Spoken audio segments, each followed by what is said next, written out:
जरा S C Sharma निकालो कुछ एक दो क्वेश्चंस एडवांस मैं बता रहा हूँ, उसके बाद हम लोग कुछ मिक्स क्वेश्चंस कर रहे हैं।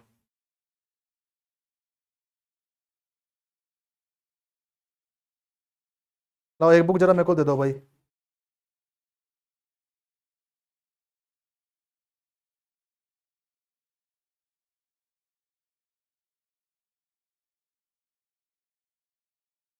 देना जरा एक बुक देना बेटा।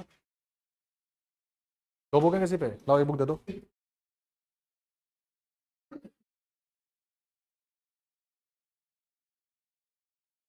आओ बेटा सबसे पहले पेज निकालो, बुक है ना सबके पास? आओ जरा सबसे पहले पेज निकालो।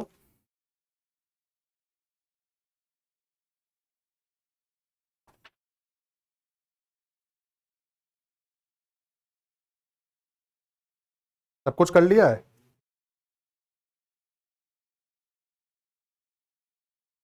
आओ पेज 147 क्वेश्चन 24 का और पार्ट। जो जो क्वेश्चन मैं क्लास में करवा रहा हूँ थोड़ा मेरा काम करने का तरीका देखना।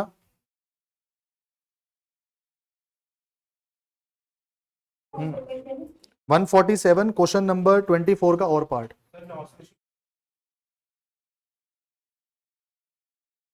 रेओन रिडेम्पशन अपने पास फाइनेंसिंग में माइनस होगा किस पे? हाँ तो जब डिबेंचर कैश फ्लो अपने पास कम हो रहा होगा तभी तो होगा वो। अच्छा अच्छा, हाँ फिर कुछ नहीं होगा। O2 में प्लस हो जाएगा बिल्कुल। हाँ हाँ फिर नहीं करेंगे क्योंकि फिर प्रॉफिट कम ही नहीं हुआ ना।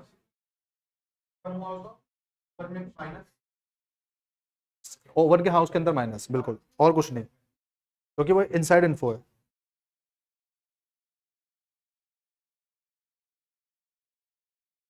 हाँ भाई आइए, क्वेश्चन नंबर अपने पास 24 का और पार्ट। चले बेटा बातें बाद में, अब बस मैं बोलूंगा आपने सिर्फ सुनते हुए चलना है और अपने साथ साथ क्वेश्चन करना है। भूल जाओ आपके साथ कोई बैठा है बस सामने मैं हूं, मुझे देखो या फिर क्वेश्चन को देखो बस, और कुछ नहीं करना। आ जाओ, balance sheet X Y Z की है 532, नीचे कह रहा है एक्स रिटायर हो गया। सबसे नीचे जाके पहले पढ़ा करो कि बनाना क्या है। कह रहा है पिनल एडजस्टमेंट बनाना है और साथ में अपने पास पार्टनर कैपिटल बनाना है, ठीक है। तो पिनल एडजस्टमेंट घर का दूसरा नाम है रिवोल्यूशन अकाउंट। अब मान लो कि ये मेरी बोर्ड की शीट है, तो मेरी ना कोशिश हमेशा ये रहेगी कि मैं एक ही शीट के अंदर पार्टनर कैपिटल और रिवैल्यूएशन बनाऊं, ताकि मुझे ये ना करना पड़े। मैं जितना शीट के ऊपर ये सब काम करूंगा मेरा दिमाग इधर से उधर जाएगा, गलती होने के चांस बढ़ जाएंगे। इसलिए अपना स्पेस इस तरह से बनाना कि आपका एक शीट में ये काम हो जाए। ओके आइए, पार्टनर कैपिटल के फॉर्मेट को बनाएंगे अपने पास एक्स वाई जेड, और यहां पर भी एक्स वाई जेड। बजाय अंदर की इंफॉर्मेशन देखे सीधा पहला पॉइंट पढ़ो। गुडविल कह रहा है कि फर्म की है 80,000, और रिटायरमेंट के अंदर हमने पढ़ा है कि जो गुडविल की एंट्री होती है वो होती है गेनिंग टू सेक्रीफाइस। पढ़ो यहाँ पे एक्स रिटायर हो रहा है, तो गेनिंग टू सेक्रीफाइस की एंट्री होगी वाई जेड टू एक्स, याद है? एंट्री बन जाएगी ये, हालांकि एंट्री करने की जरूरत नहीं है पर सिर्फ समझाने के लिए। गुडविल कह रहा है 80,000 जिसमें एक्स का शेयर है 5/10 यानी 40, और 40 को हम लोग बांटेंगे कौन सी रेशियो में? Gaining ratio. क्वेश्चन में ओल्ड रेशियो दे रखी है और नीचे न्यू रेशियो भी दे रखी है, तो हम लोगों को न्यू माइनस ओल्ड करना चाहिए। तो क्या निकल कर आ जाएगा? Gaining ratio. करेंगे न्यू माइनस ओल्ड, न्यू है 2/5 वाई की, और जेड की है 3/5। माइनस करेंगे ओल्ड रेशियो, ओल्ड रेशियो है 5/10, सॉरी 3/10 और 2/10। सॉल्व करेंगे इसको, जैसे ही इसको सॉल्व करेंगे ये अपने पास निकल कर आ जाएगा 1/10 और 4/10। इसका मतलब गेनिंग रेशियो हमारी निकल के आ रही है 1:4। मैं क्वेश्चन जैसे चला रहा हूं, अगर आपको ये आता है आगे बढ़ते जाओ, खींचना है आपने क्वेश्चन, मेरे को टाइम बताना है इसमें टाइम कितना लग रहा है। जैसे मैंने अभी क्वेश्चन शुरू करा 1 मिनट हुआ है मुझे, तो खींचते जाओ क्वेश्चन को। जहां पे लग रहा है दिक्कत है, जिनको नहीं आ रहा मेरे साथ साथ चलो, लेकिन खींचते जाओ, कोशिश करो कि साथ साथ चले, जितना हाथ चलेगा उतना बढ़िया। आओ जी, तो जी 1:4 है। 40,000 को जब 1:4 में बांटेंगे तो बट के आएगा 8 और 32। जैसे ही ये बटकर आया सेम टाइम पे इसकी एंट्री नीचे आगे पास कर दो। कैसे पास करनी है? वाई और जेड डेबिट, तो वाई और जेड डेबिट करो, यहां पे लिखो 2x, और x क्रेडिट, तो x में जाके क्रेडिट करो 8 और 32, यहां पे लिखो बाय वाइस कैपिटल बाय जेड्स कैपिटल। तो इस तरीके से मैंने गुडविल की जो एंट्री है वो कर दी, ठीक है भाई। सेकंड पॉइंट पढ़ो, फिक्स्ड एसेट को डेप्रिशिएट करना है 2,57500। फिक्स एसेट को डेप्रिशिएट करके 57500 पर लाना है। अंदर पढ़ो, जो फिक्स एसेट आपके हैं कितने हैं, 60, 60 से 57500 पे लाना है, तो डेप्रिशिएट कितना होगा बोलो? क्या पूरा डेप्रिशिएट 57500 होगा या सिर्फ 2500 होगा? क्योंकि उसने बोला है फिक्स एसेट डेप्रिशिएट टू। अगर वो बोलता फिक्स एसेट डेप्रिशिएट बाय, तब कितना आता? अगर वो बोलता फिक्स एसेट डेप्रिशिएट बाय 57500, तब कितना आता? तब ये पूरा आ जाता। और बैलेंस शीट तो बनानी नहीं है, तो दूसरा इंपैक्ट डालना ही नहीं। ये हो गया आपके पास पॉइंट। तीसरा पढ़ो, प्रोविजन बनाना है 5%। अंदर पढ़ो, डेटर दे रखे हैं 1 लाख, बना दो प्रोविजन 5%, 1 लाख का 5%, 5000। और पढ़ो, एक लाइबिलिटी है 10,000 की जो सेटल्ड हो गई 8 में। ये पॉइंट कल आया था, अगर आपको याद हो। 10 की लाइबिलिटी 8 में सेटल हो रही है, बताओ फायदा या लॉस? कितने का फायदा? भूल गए? कल करा था भाई, कल पढ़ा था 7 की लाइबिलिटी 12 में सेटल हो रही है, जो हैंडआउट में पॉइंट करवाया था। अब कह रहा है 10 की लाइबिलिटी जो है 8 में सेटल हो रही है, तो इसका मतलब फायदा कितने का हो गया? 2। हालांकि उसने बैलेंस शीट बनाने को बोला नहीं है, पर मान लो बैलेंस शीट बनानी पड़ती, तो बोलो उसमें क्रेडिटर कितने से कम होते? 10 से। और कैश कितने से कम होता? जितने की पेमेंट होती है वो कैश से कम हो रहा है, जितने की लाइबिलिटी कम हो रही है वो क्रेडिटर से कम हो रहा है। हालांकि हमें ये बनाना नहीं है, तो हमने छोड़ दिया। हमें सिर्फ और सिर्फ ये बताना है कि क्रेडिटर पे जो अपने पास फायदा है वो कितने का। ओके, बस। बाकी नीचे बोल रहा है कि वो कैपिटल एडजस्टमेंट का पॉइंट है, उसको बाद में करेंगे, तो पहले सिर्फ इतना सॉल्व करना है। सॉल्व करो। इतना करने से ये अपने पास आ रहा है 7500, ये भी 7500, 2000 गया तो 5500 का लॉस आ गया। ये लॉस आ गया। लॉस को बांटेंगे XYZ में। जैसे ही आप लॉस को बांटोगे 532 में, तो ये आपके पास बटकर आ जाएगा 2750, 1650 और 1100। ये बट के आता है। जो भी लॉस बट के आया, लॉस पार्टनर्स कैपिटल में डेबिट साइड आएगा। लॉस ऑन रीवैल्यूएशन 2750, 1650 और 1100। ये आपके पास आ गया लॉस। अंदर की जो जो चीजें होती हैं वो अपनी अपनी जगह पे जाके डालेंगे, पढ़ें। अंदर की चीजें अपने पास है। सबसे पहले कैपिटल्स, तो बाय बैलेंस बीडी। कैपिटल अपने पास है 40, 62 और 33। 40, 62, 33। अंदर पढ़ो, बैलेंस शीट में ईपीएफ है। क्या ईपीएफ बटता है? ईपीएफ कभी नहीं बटता, लेकिन पीनल अकाउंट दिया है वो तो बटेगा। पीनल अकाउंट अपने पास दिया हुआ 85, तो 85 को बांटेंगे 532 में, 42, 500, 25, 500 और 17,000। ठीक है भाई।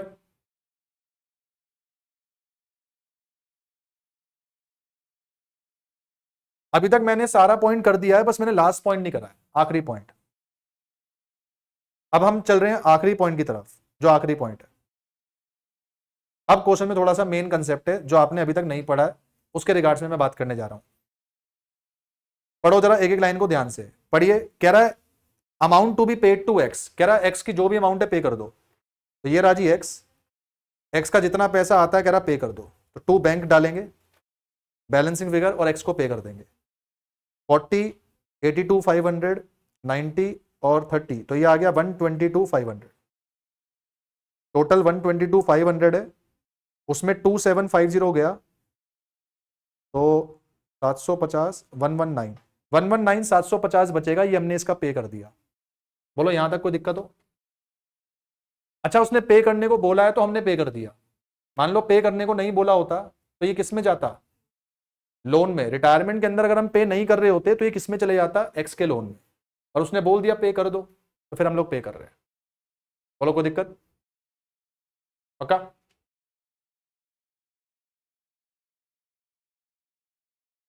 यहां तक सबने कर लिया बेटा, या भी चल रहे हो? यहां तक सबका हो गया? अब लिखना अपन, जरा सामने आ जाओ। अब मेन कंसेप्ट है जो मैं बोल रहा हूं। आओ जी, ऑनलाइन वाले बच्चे बेटा थोड़ा ध्यान देना। अब मेन कंसेप्ट है, आगे पढ़ो। कह रहा है वाई कंट्रीब्यूट कर रहा है 1150। पढ़ो, लिखा हुआ है वाई लेकर आ रहा है 1150, मिला। उसी में आगे पढ़ो, जेड भी कुछ कंट्रीब्यूट कर रहा है, लेकिन बोल रहा है जेड कंट्रीब्यूट रेस्ट। रेस्ट मतलब पता नहीं कितना ला रहा है, पर ला रहा है। आगे पढ़ो, बैंक में कितना बैलेंस बचना चाहिए? 15। ओके, जरा एक बार ऊपर बैलेंस शीट में जाओ और चेक करो बैंक में कितने पैसे पड़े थे? 40। अब ध्यान देना मैं यहां पे क्या लिख रहा हूं, ध्यान दो। मेरा एग्जिस्टिंग बैलेंस बैंक में था 40, और आपको याद है मैंने क्रेडिटर्स को पे कर दिए, कितने पे कर दिए 8, तो बोलो अब सिर्फ कितने पड़े हैं 32। ये समझ में आता है? ये 8 आपको ध्यान रखना पड़ेगा क्योंकि 8 कहीं यूज नहीं हुआ। यूज खाली कितना हुआ कि 10 की लायबिलिटी 8 में सेटल हुई, तो यूज सिर्फ कितना हुआ 2।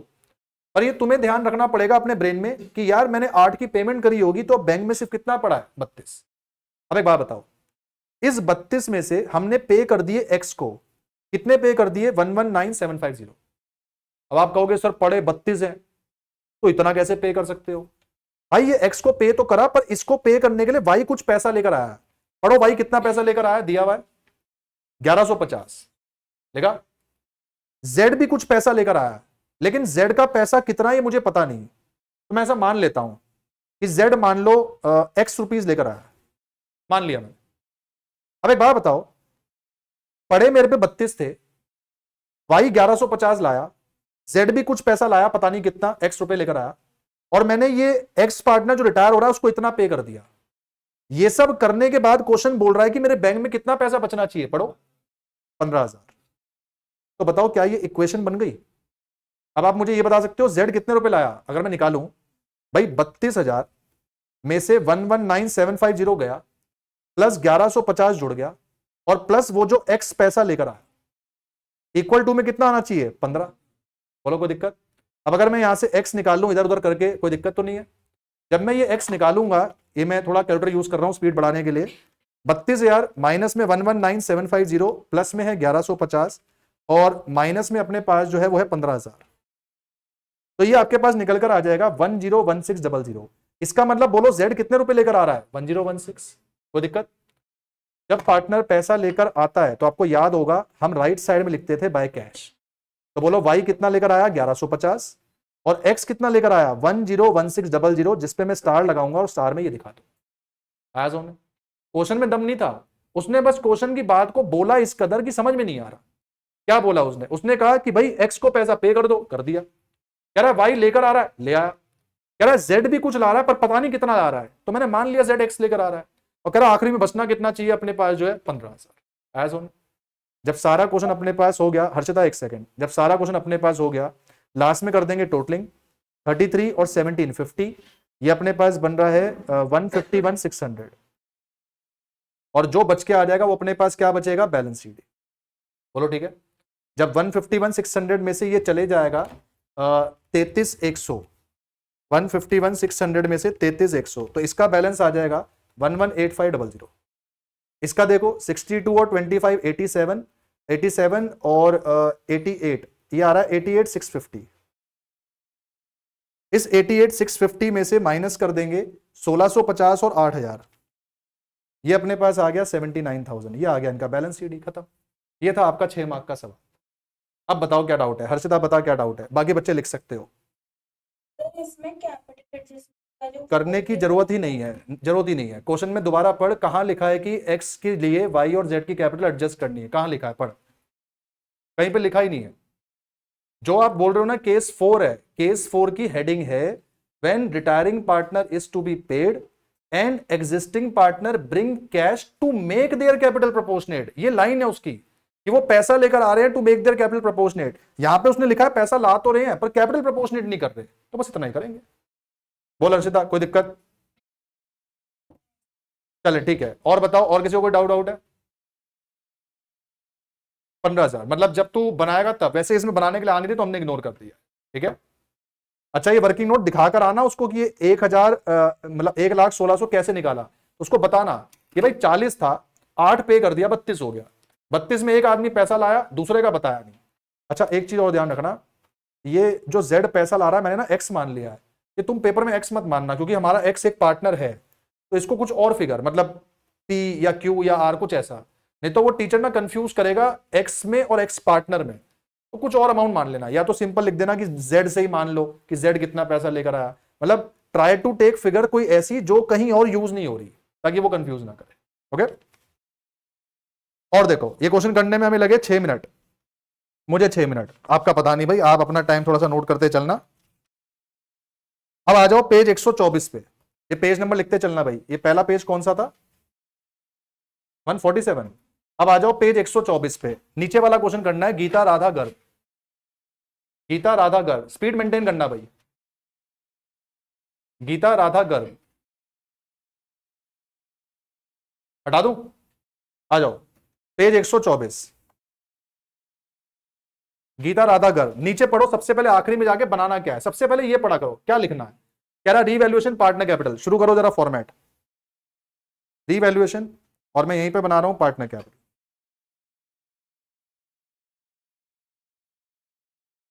गीता राधा गर्भ, गीता राधा गर्भ, चलिए मैं रेडी हूं।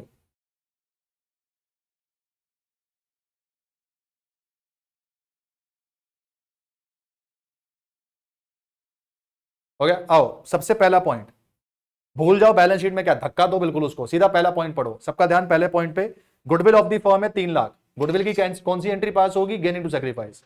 आओ शुरू हो जाओ। एंट्री के मार्क्स नहीं है पर हम बार बार एंट्री करके दिखाते हैं, ठीक है। तो गुडविल की एंट्री इसके अंदर हो जाएगी, गेनिंग टू सेक्रीफाइस में गीता गर्भ टू राधा।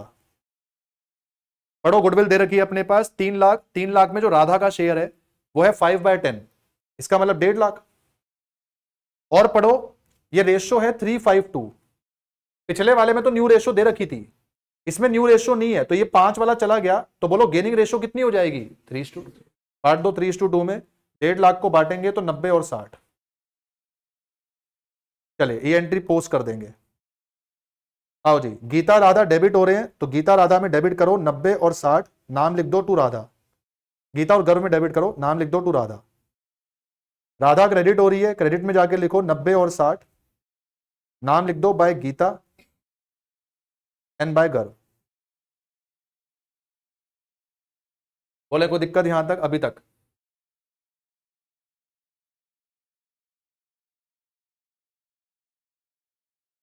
बेटा साथ साथ चल रहे हो ना। अगला पढ़े, स्टॉक हो रहा है एप्रिशिएट, क्या करना चाहिए, रिवैल्यूएशन। आओ जरा आगे लिखो बाय स्टॉक, स्टॉक एप्रिशिएट हो गया, 20% से एप्रिशिएट हो रहा है, 20% है, 80 का 20% कितने हो गए, 16। बैलेंस शीट भूल जाओ, कुछ नहीं करना उसमें, बनानी नहीं है।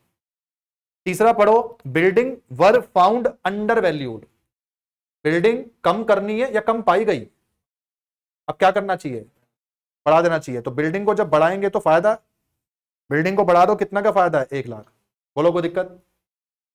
और पढ़ो अपने पास लास्ट पॉइंट, इस पे लगा लो star, this is good point. पढ़े, कह रहा है जी इन्वेस्टमेंट सोल्ड हो गई 34 की, पढ़ो अंदर इन्वेस्टमेंट कितने की है, 30। अगर 30 की इन्वेस्टमेंट 34 में बिक गई, फायदा है लॉस है, कितने का फायदा है? कोई बच्चा बताना चाहेगा कि बैलेंस शीट में इन्वेस्टमेंट कितने की आएंगी,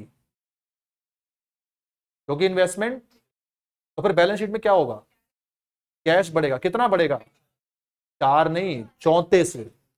भाई तुमने बेची कितने में है, 34 में, फायदा 4 का हुआ है, और पैसा कितना मिलेगा, 34। आई बात समझ में? कैश वाली फिगर भूलना मत, क्योंकि मैंने कहा जैसे पिछले क्वेश्चन में कैश काम आ रहा है, इसमें भी आ सकता है, इसलिए कैश में ध्यान रखना कि 34 जोड़ने हैं, क्योंकि हमारे पे जितना कैश होगा, अब उसमें ये जो 4,000 है शायद ये भी प्लस होगा। ओके चले, सारे पॉइंट खत्म, आखिरी में तो कैपिटल है, छोड़ दो उसको, वो कैपिटल एडजस्टमेंट है। इसमें आ जाओ, निकालेंगे आके गेन। तो ये आ गया 16/4 20, 1/20, और 1/20 को गीता में, राधा में और गर्भ में जाके बांट देंगे 352। तो 352 मतलब 36, 60 और 24। जो गेन बटेगा, गेन को यहां पे आके बांटेंगे, 36,000, 60,000, 24,000। बोलो यहां तक कोई दिक्कत? अंदर की चीजें उठाओ, देखो क्या क्या बटने लायक है। जनरल रिजर्व बटने लायक है, बांटो। जनरल रिजर्व है 40, 40 बट के आ जाएगा 12, 20 और 8। ठीक है जी। जनरल रिजर्व के अलावा है कैपिटल, कैपिटल डालो by balance BD. Balance BD अपने पास 3 लाख, 2 लाख, 1 लाख। बोलो बेटा यहां तक कोई दिक्कत हो?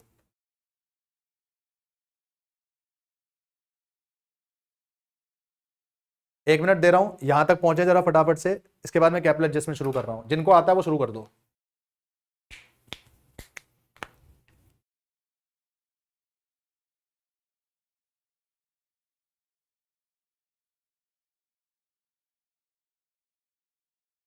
चलिए पढ़े, अगला पॉइंट कह रहा है कैपिटल ऑफ द फर्म है 5 लाख, मिला? फर्म की कैपिटल दी हुई है, कैपिटल एडजस्टमेंट का सिर्फ एक ही काम है, टोटल कैपिटल निकालो, न्यू रेशियो में बांटो, बस यही काम है। तो बोलो हमारे क्वेश्चन में तो टोटल कैपिटल खुद ही दे रखी है, कितनी दी है 5 लाख। इस 5 लाख को कौन सी रेशियो में बांटना है, न्यू रेशियो। बताओ मेरे क्वेश्चन में न्यू रेशियो क्या होगी, 352 में 5 वाला तो फिंटूस, तो न्यू रेशियो क्या हो गई 3:2। क्वेश्चन में ध्यान से पढ़ लेना कि क्या कोई न्यू रेशियो दे तो नहीं रखी, ये पढ़ लेना। जैसे याद है पिछले क्वेश्चन में दे रखी थी, इसमें नहीं दी, तभी हम लोग क्या लेके चल रहे हैं 3। जब आप बांटोगे तो गीता का निकल कर आ जाएगा 3 लाख और गर्व का निकल कर आ जाएगा 2 लाख। बोलो कोई दिक्कत, आगे पुट कर देंगे यहाँ पे 2 बैलेंस सीडी। आओ जरा बैलेंस सीडी में पुट करो 3 लाख और 2 लाख।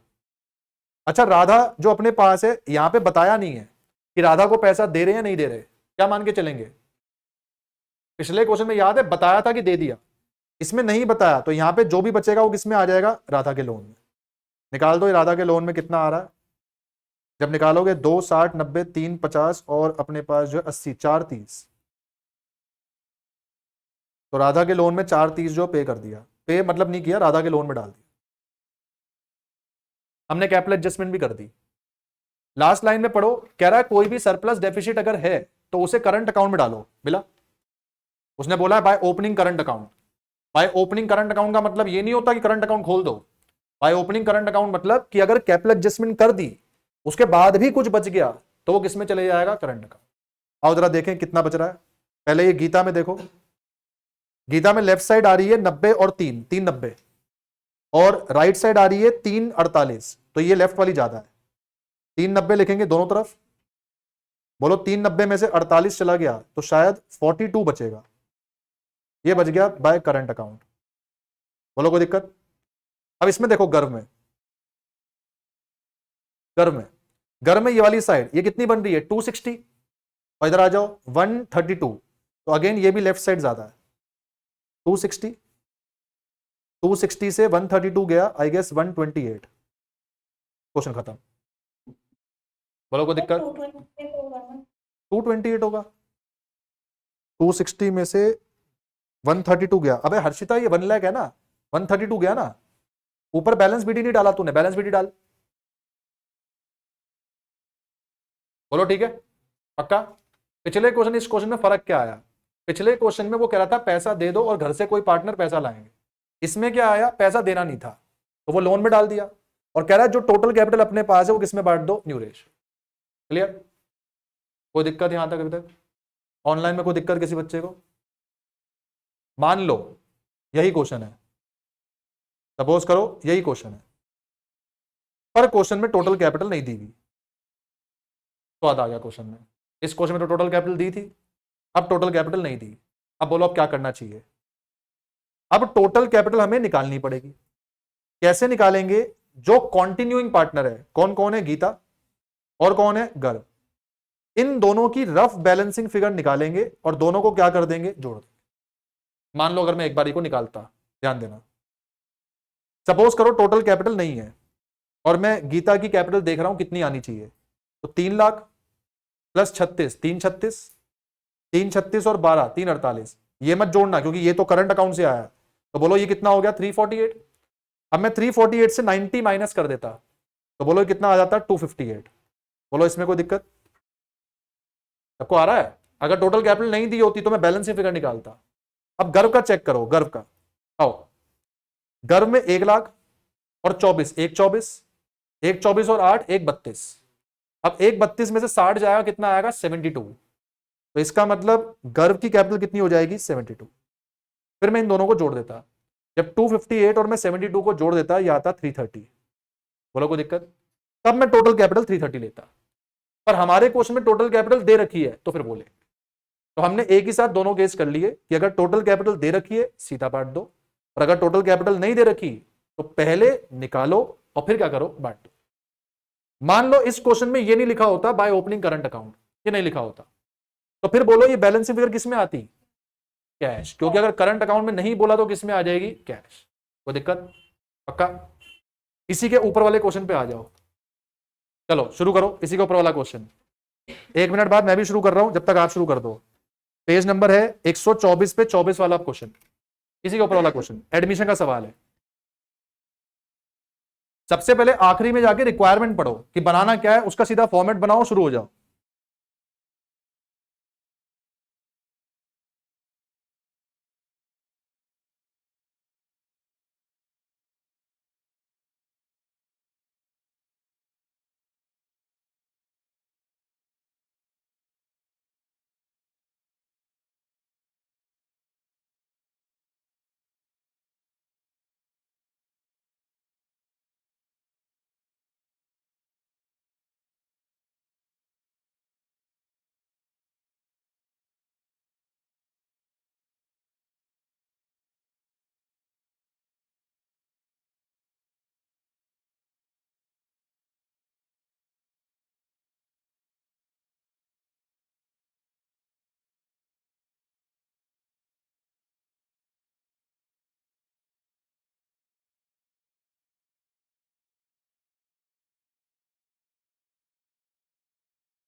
तो कैश, आओ जी शुरू करें।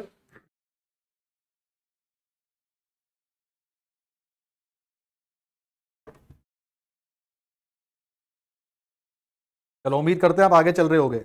आओ, जो नालायक आगे नहीं चल रहे येलो टेप हो जरा। हाँ जी, रिवैल्यूएशन पार्टनर कैपिटल, आओ रिवैल्यूएशन पार्टनर कैपिटल।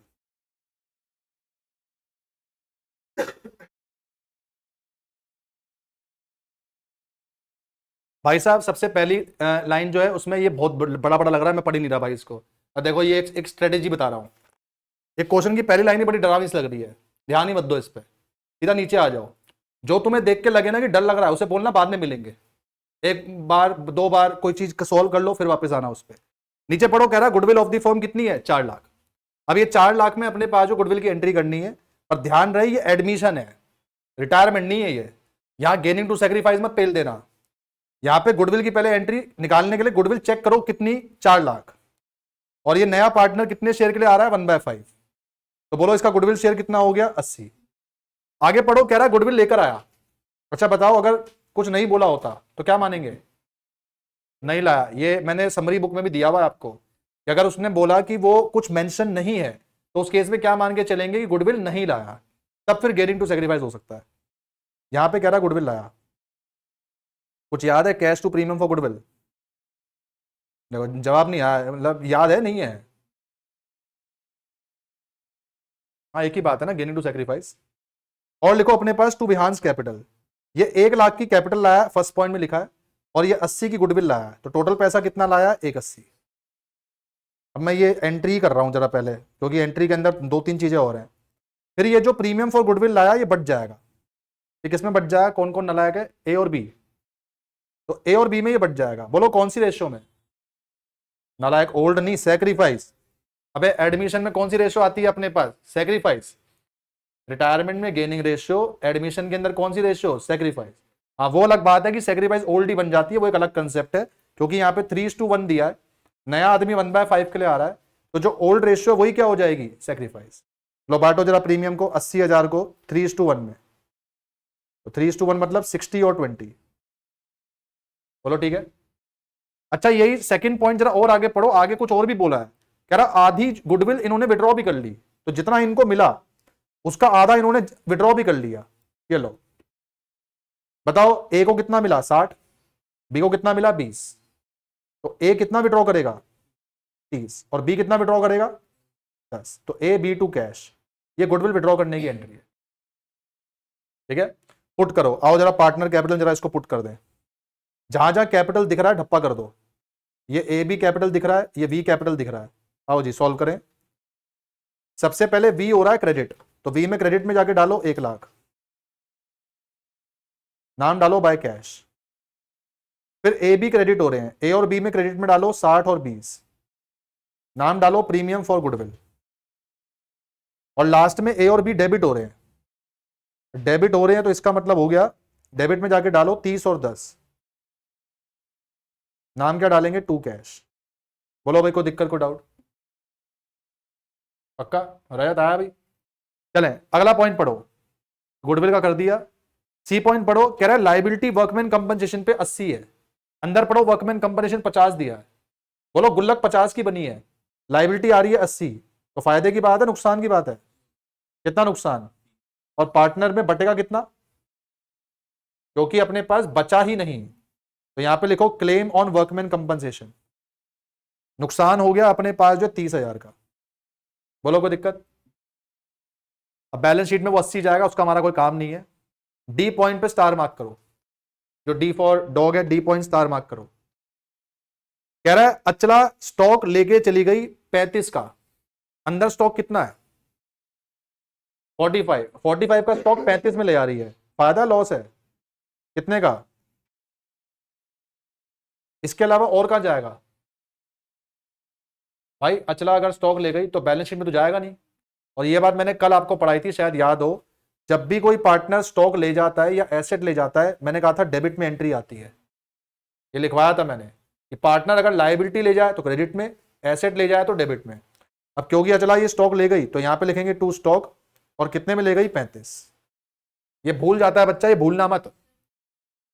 और हाँ, ए बिल्कुल बिल्कुल 35,000 ये अपने पास ले गए, ये गलत डाल दिया, 35 सही कर दो इसको। ठीक है, और देखो खत्म। और भी है, कह रहा लैंड बिल्डिंग को बढ़ा दो, बढ़ा दो लैंड बिल्डिंग।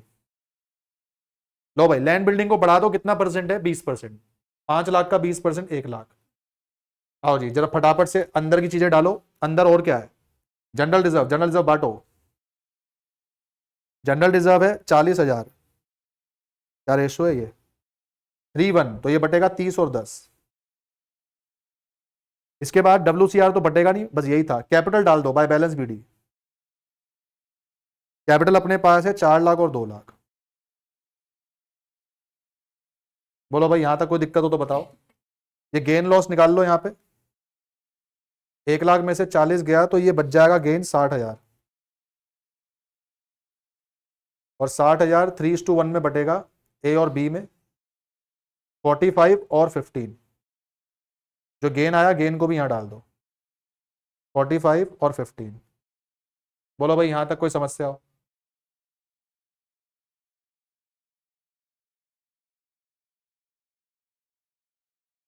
अब आप पढ़ सकते हो पहला पॉइंट जो हमने छोड़ा था। हाँ 35 डाला। नालायक, अंदर पढ़ 45 का है, वो 35 में ले गई, तो नुकसान कितना हुआ? 10। और आओ चले, पढ़ो पहला पॉइंट। कह रहा है जी Vihan bought 1 lakh as is capital. ये 1 लाख कैपिटल ला रहा है, अच्छा ठीक है। And capital of Achala and Bobby were to be adjusted, मतलब कैपिटल एडजस्टमेंट। कुछ नहीं करना, टोटल कैपिटल निकालनी है, न्यू रेशियो बांटनी है। आओ जरा बांटे, यहां लिखेंगे to balance CD, total capital निकाल के न्यू रेशियो बांटेंगे। भाई बताओ विहान कैपिटल लेकर आया 1 लाख की, कितने शेयर के लिए? 1/5। तो बोलो टोटल कैपिटल कितनी हो गई? 5। ये 5 लाख समझ में आया भाई? अबे अल्टी पल्टी, 1 लाख का ये 5/1 कर दो, ये कितना हो गया? 5 लाख। और अब 5 लाख को कौन सी रेशियो बांटो? New ratio. बोलो न्यू रेशियो कितनी है? 3:1. ये 3:1 बच्चे ने बोल दिया, बताओ कहाँ है, कहाँ लिखी हुई है 3:1? निकालनी पड़ेगी, याद है न्यू रेशियो निकालनी आती है? A B और क्या B, ये आ रहा है 1/5 के लिए, ये 3/4, ये 1/4। अगर इसको 1/5 दे रहे हैं तो रिमेनिंग कितना हो गया? ये कुछ याद है? ऐसा पढ़ा था इसी साल में, पढ़ा था बेटा, ये जो भी साल बीता है इसी साल में पढ़ा था। तुम्हारे चेहरों से लग रहा है हाँ कहीं पढ़ाया तो था तुमने, याद नहीं आ रहा। निकम्मो, ये अपने पास आ गया 3 4 जा 12, 12 बाय कितना? 20। और ये कितना आता है? 4/20। ये भी आ गया 4/20, तो 12 4 4, इसका मतलब न्यू रेशियो हो गई 3:1। ठीक है भाई, अब ये 3:1 में न्यू रेशियो बांट दो। जब बांटोगे तो बट के आ जाएगा 3 लाख, 1 लाख, 1 लाख। ठीक है, डाल दो ऊपर बैलेंस CD में 3 लाख, 1 लाख, 1 लाख। चलो यहां पे आके डालें 3 लाख, 1 लाख, 1 लाख। पढ़ के बताओ बैलेंस फिगर किस में आएगी? क्वेश्चन में बोला है जो भी बैलेंस फिगर आएगी किस में आएगी? Current account. मिल गया सबको? आओ निकालो बैलेंस फिगर। पहले A, देखो जी ये साइड आ रही है 365, जबकि ये आ रही है 460, 490, 535। जनाब ये ज्यादा है 535, और 535 में से 365 गया, 170 बचता है, 170 आ गया करंट अकाउंट। ठीक है, और दूसरे वाला बी, बी का भी देखो, बी में ये साइड है 1 10, ये बस 1 10 ही आ रहा है इसका, और कुछ छोड़ा तो नहीं है। चलो ठीक है 1 10, इधर आ जाओ, 2 30 और 15 2 45, ये है 2 45, 2 45 में से 1 10 गए, शायद से 1 35, चेक कर लेना भाई, पता नहीं, कोई गारंटी नहीं है। और वी, वी में देखो, वी में 1 लाख 1 लाख, ये तो मैच ही कर रहा है, बहुत बढ़िया, और ये हमेशा मैच करता है। ये हो गया खत्म। बोलो कोई दिक्कत हो? हाँ बेटा। तो नंबर वो किया हम्म तो वो 45 को हम्म 45 ये ले, जरा हर्षिता तो ही जवाब दियो बेटा, ठीक है, आज आखिरी बार तेरे को डांट पड़ रही है। हाँ, ये डिसोल्यूशन चैप्टर है बेटा, ठीक है। मैंने इसमें लिखा Achla took over stock of ₹45 at ₹35, बता बेटा इसकी डिसोल्यूशन की एंट्री क्या बनेगी? मन में रियलाइजेशन सोच। स्टॉक तूने यहाँ पे लिखा होगा, ये 45 का स्टॉक लिखा होगा, अचला ले गई होगी यहाँ पे, कितने में ले गई है? 35 एंट्री क्या बनेगी? बेस कैपिटल अमाउंट क्या आएगी? 35। जवाब मिल गया, बधाई हो। तो ये अपने पास जो है, जब भी पार्टनर लेके जाता है, जितने पे लेके जा रहा है उतने पे एंट्री होगी, ठीक है। 45 का तो बेटा हमारा था ना, हमने उसको कितने में दिया उस पे एंट्री पास होती है।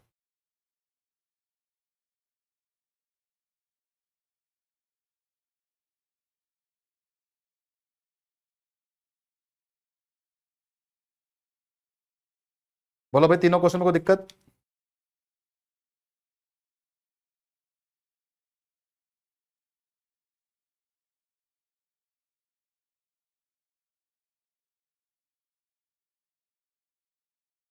Page 84 question 20, page 84 question 20।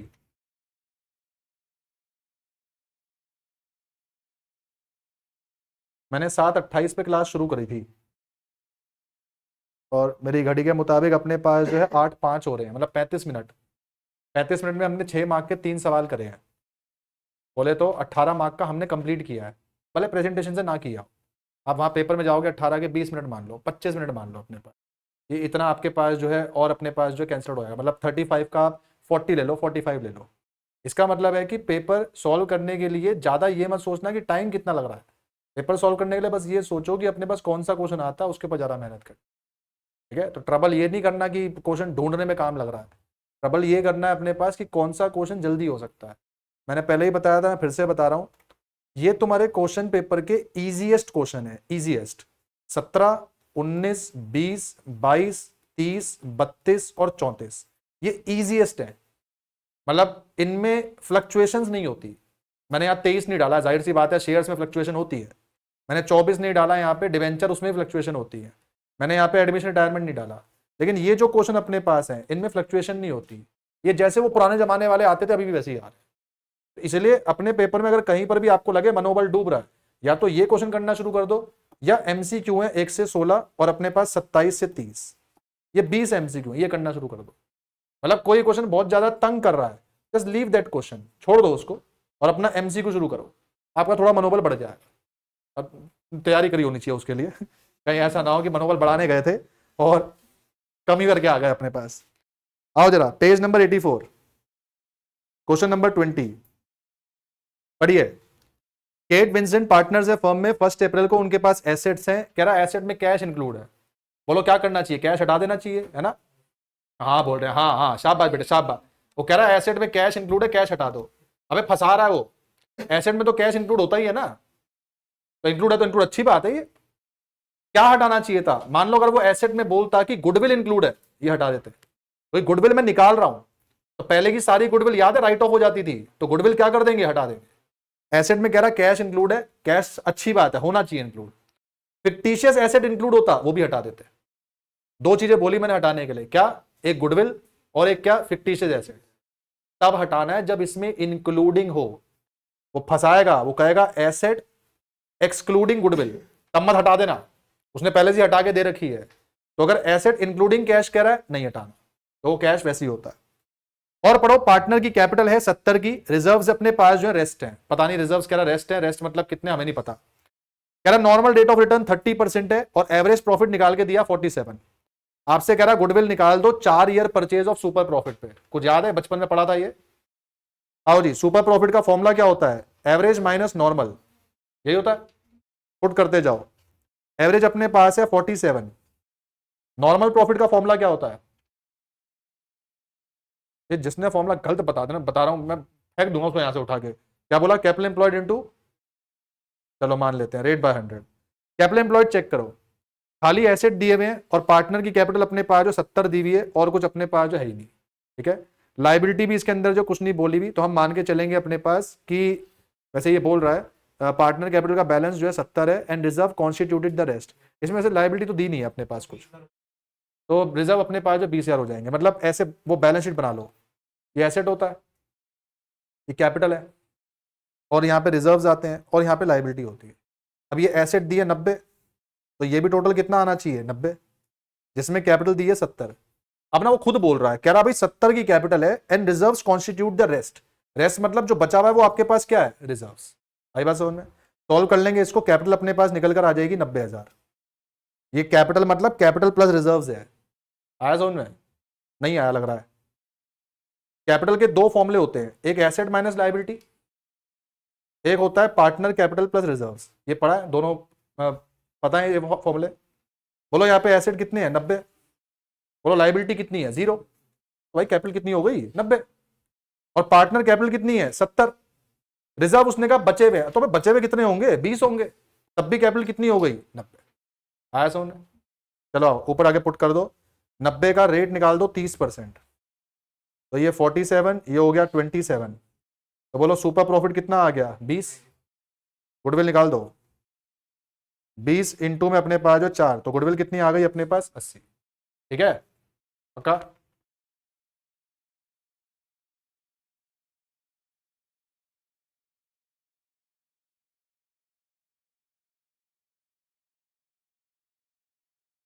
और आओ पेज नंबर 67,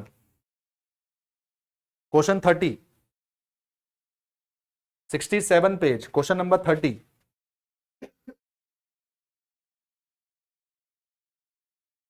ऑनलाइन वालों की क्लास शुरू होती है 10 बच्चों से और खत्म होते होते 4 1, पता नहीं, ऐसा लगता है जैसे पता नहीं बच्चे या तो सो गए हैं या पता नहीं ऐप खुलती भी छोड़ गए अपने पास।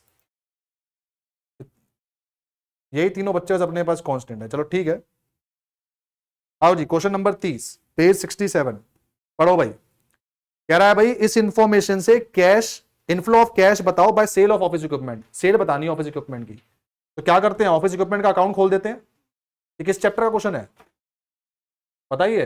चलो शुक्र है भाई, ये तो पता रहा चैप्टर कौन सा अपने पास, क्या पता चले सर ये तो आपने पढ़ाया नहीं हमें। आओ भाई डालो, बैलेंस बीडी बैलेंस सीडी, ये है 3 लाख, ये है 2 लाख। नीचे पढ़ो भाई, कह रहा है डेप्रिएशन लगा 40, तो यहां पे लगा देंगे डेप्रिएशन 40। और पढ़ो जी, कह रहा है परचेज करिए ऑफिस इक्विपमेंट की 30 की, तो परचेज को यहां डालते हैं, क्या आ गया? परचेज। अच्छा और पढ़ो, कह रहा है एक पार्ट ऑफ ऑफिस इक्विपमेंट है सोल्ड हो गया 12 के प्रॉफिट पे, तो प्रॉफिट इधर आता है गेन, इधर निकल कर आ जाएगा सेल। ठीक है भाई, निकालो 342, और 342 में से 40 गया तो 3 2 माइनस 2, 1,02,000। ये ठीक है। ये क्वेश्चन मैंने इसलिए नहीं कराया था, ये तो सबको पता है, इसको लिख लो। अब मैं यहाँ पे कुछ टर्म्स लिख रहा हूँ, लिखो पहले ही पूरा ये बना लो, मैं इसके आगे कुछ टर्म्स लिख रहा हूँ जो टर्म्स तुम्हें पता होने चाहिए, क्योंकि अगला जो सवाल है मेरा वो इन टर्म्स से बेस्ड है।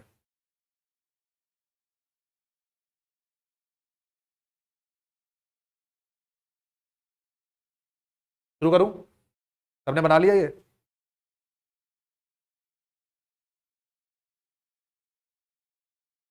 आओ जी, सबसे पहले मुझे बताओ इस सवाल में सेल कितनी है? तो हमारा आंसर तो 1,02,000 है। देखो ऑप्शन में 1,02,000, ये हमारा बी ऑप्शन सही हो जाएगा, क्वेश्चन तो खत्म है। अच्छा मुझे बताओ इस क्वेश्चन में कैश इनफ्लो कितना है? हिंदी बनाओ, कैश इनफ्लो। बोले तो रोकड़ा आया कितना? बोलो कितना पैसा आया? भाई यही होगा ना आंसर, 1,02,000। तो सोच रहे हो इसमें, अबे 1,02,000 यही तो पैसा आया। कैश इनफ्लो मतलब जो आया सेल से, जो पैसा आया। अच्छा बताओ, इस क्वेश्चन में कैश आउटफ्लो होता तो कितना होता? 30 मतलब ये वाला 30, ये समझ में आया? तो यहां पे अगर मैं पूछता कैश आउटफ्लो बताओ तो आप जवाब क्या देते? 30। ये ठीक है। मुझे बताओ इस क्वेश्चन में कैश फ्लो कितना है? अब मैंने कैश इनफ्लो नहीं बोला, मैंने कैश आउटफ्लो भी नहीं बोला, मैंने कहा कैश फ्लो बताओ। तो पैसा आया 1-2, गया कितना? 30। अब जवाब होगा 1-2 आया और 30 गया, तो अब जवाब होगा 72। तो आपने पेपर में पढ़ना ध्यान से, पूछ क्या रहा है? वो पूछ रहा होता है कैश फ्लो, निकम्मे लिखकर आ जाते हैं 1,02,000। मतलब तुमसे मैं पूछ रहा हूं कि मुझे नेट अमाउंट बताओ, नेट कितनी है, और तुम मुझे बता रहे हो 1,02,000 रुपए आए। भाई नेट का मतलब क्या होता है? Cash flow. कैश इनफ्लो मतलब सेल, कैश आउटफ्लो मतलब परचेज। बात समझ में आती है? तो आज के बाद जब भी ये क्वेश्चन आप कर रहे होगे, रीड ध्यान से करना कि पूछा क्या है। ओके, इसी के बेस पे क्वेश्चन बता रहा हूं, करके दिखाओ।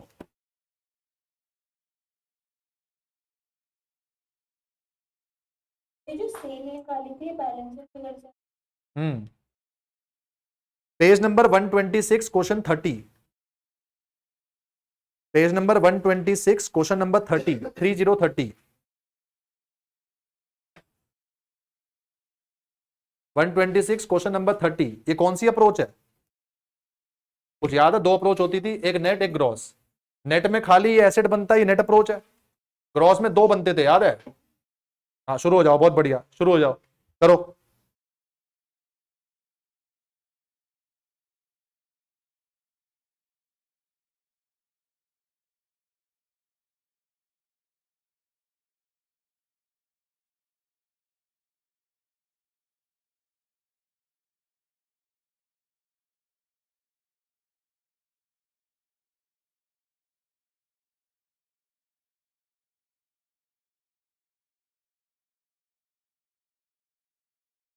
एग्जाम की टाइमिंग क्या? 1 बजे तक है ना एग्जाम?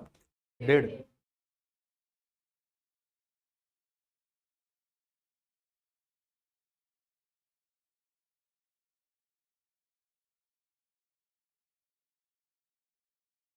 दो चीजें बनती थी बेटा, एक मशीनरी अकाउंट, एक एक्यूमुलेट डेप्रिएशन। क्विकली रिवाइज भी करा रहा हूं, थोड़ा ध्यान देना जिनको नहीं आता। सबसे पहले opening balance, closing balance, opening balance, closing balance. Put करो।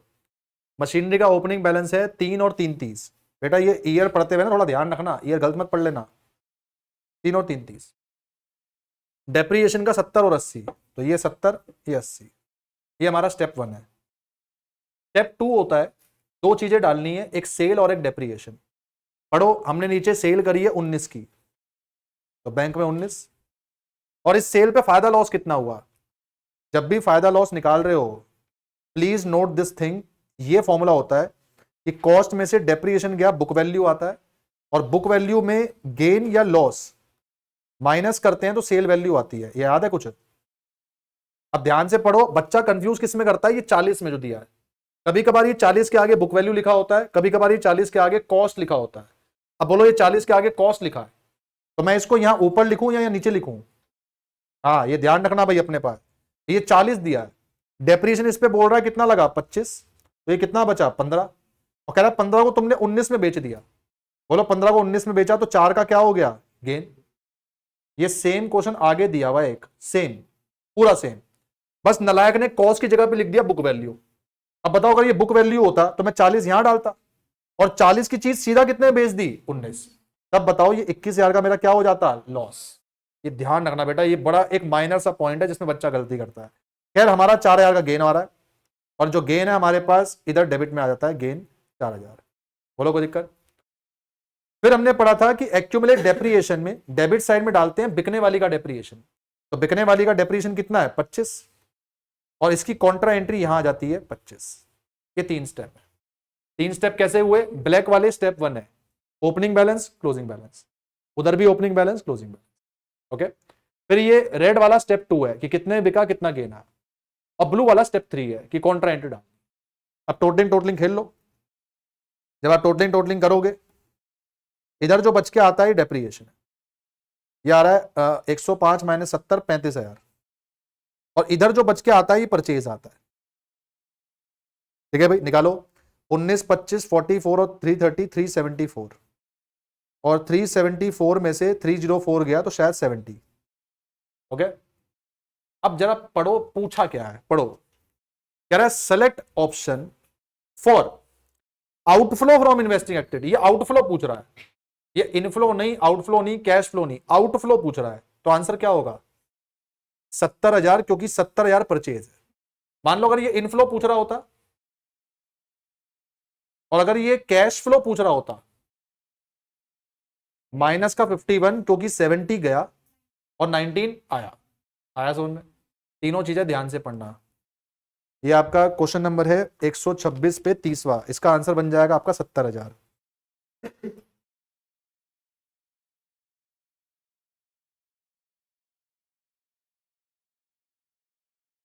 हाँ, अब आ जाओ पेज 149 पे, क्वेश्चन नंबर 30। जरा पहली लाइन पढ़ना क्वेश्चन की। 149 क्वेश्चन नंबर 30। 149 क्वेश्चन नंबर 30 जरा पढ़ना ध्यान से। पूरा क्वेश्चन सेम है, एक बार नजर घुमा लो क्वेश्चन पे। पूरा क्वेश्चन सेम है, पूरा A to Z। पर नालायक ने ऊपर की लाइन बदल दी है, पढ़ना जरा। कह रहा है compute cash inflow slash outflow. तो मुझे जवाब में इनफ्लो बताना है, आउटफ्लो बताना है, या दोनों बताना है? दोनों। अब बताओ जवाब क्या होगा, क्वेश्चन तो यही है। अब जवाब क्या होगा? अब 70,000 जा रहे हैं, 19 आ रहे हैं, तो बोलो आंसर क्या बन जाएगा? 51 पॉजिटिव या नेगेटिव? तो आंसर बन जाएगा C option, outflow 51। Same question था पर आंसर चेंज हो गया क्योंकि एक वर्ड चेंज कर दिया। काइंडली रीड ध्यान से करना पेपर में। पूरे साल भर में यही बोलता रहा हूं कि रीड रीड रीड, तो ये अच्छे से करना भाई। हर्षिता ऑप्शन देख, ऑप्शन ऑप्शन में एक साथ शो करा है, अलग करा है? हाँ बहुत बढ़िया। क्वेश्चन पढ़ना बेटा बस। आओ जी।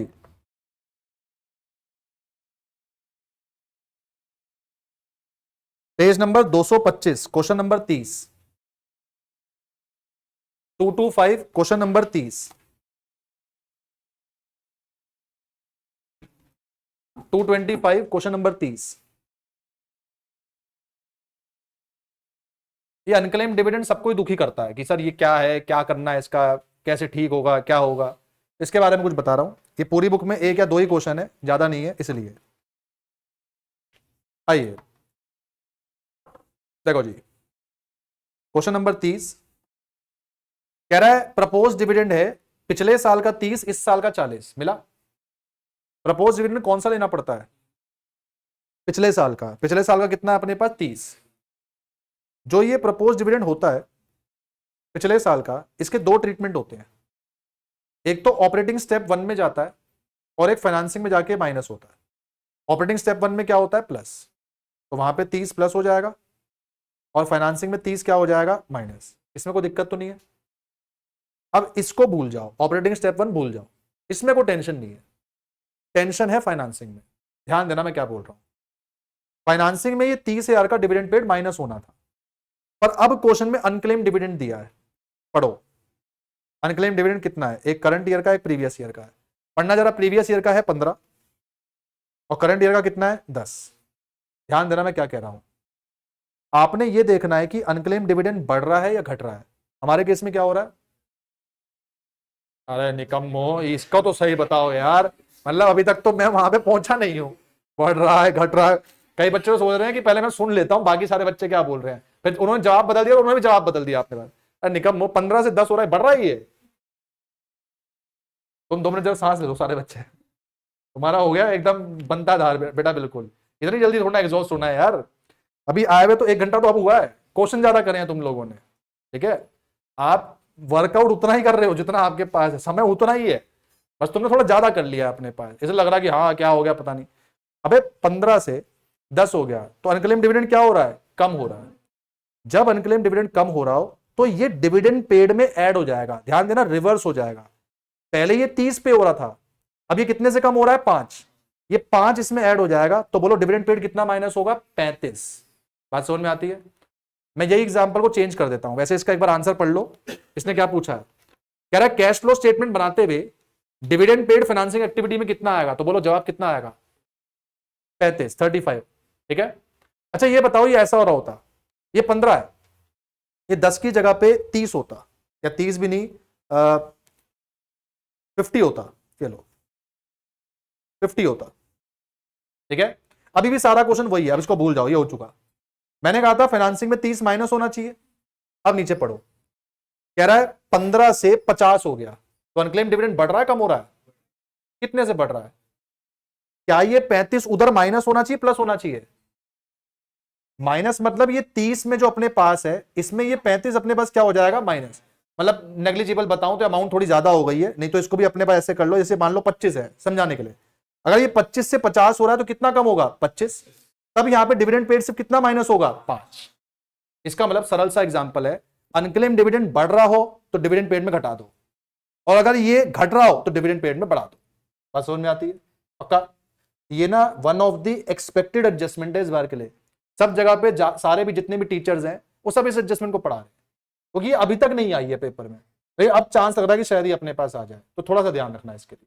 ठीक है भाई, इस पे इंपॉर्टेंट मार्क कर लेना, ये पेज नंबर आपका 225 पे क्वेश्चन 30 इंपॉर्टेंट लगा लो इस पे।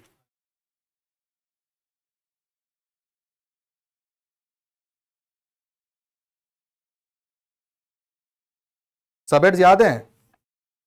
बुक बंद करो। अब बताओ याद है? अब बोलेंगे याद नहीं है, थोड़ा मौका तो पढ़ने का।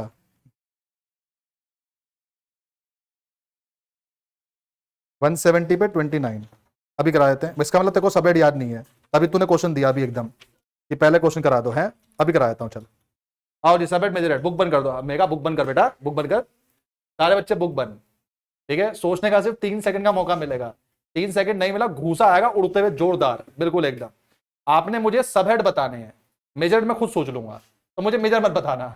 मैं पूछ रहा हूँ इन्वेंट्री करंट एसेट्स, ऐसे नहीं, सब हेड बताना है। सब हेड अंदर किस में आता है, बाहर मुझे पता है अपने पास किस में आता है। ओके चले धनेश भाई साहब, आपकी बारी आ रही है सबसे पहले। नहीं बेटा, पहले आज आपकी बारी सबसे पहले, आप हमेशा बच जाते हो। मुझे बाकी बच्चों ने बोला इनसे क्वेश्चन ही नहीं पूछे जाते, तो सबसे पहले आपका नंबर आएगा। बताओ भाई, प्रोटोटाइप कहाँ आएगा? ठीक है रजत, आपकी बारी आ गई। डिजाइन कहाँ पे आएगा? बहुत बढ़िया। स्वर, आपकी बारी आ गई। लूज टूल्स कहाँ पे आएगा? बहुत बढ़िया भाई, बहुत बढ़िया, मजा आ गया भाई, लग रहा है थोड़ा मनोबल बढ़ा। अब कोई मनोबल जिसने गिरा दिया, वेदांत बेटा शक्ल देखो हमारी, आप तो नीचे मुंह करके बैठ गए कि हमें पता ना चले। नहीं बेटा, हाँ इधर भी ध्यान दो अपने पास। प्रथम आप बताओ अपने पास, इन्वेस्टमेंट इन बिल्डिंग कहाँ आएगा? बहुत बढ़िया, मतलब सही है, इट्स नॉट अ गुड। और ऐसा नहीं है कि इन्वेस्टमेंट किसी भी चीज में हो, gold silver building property land bitcoin कुछ भी बोले, सारी इन्वेस्टमेंट किस में आ जाएंगी? Non current investment.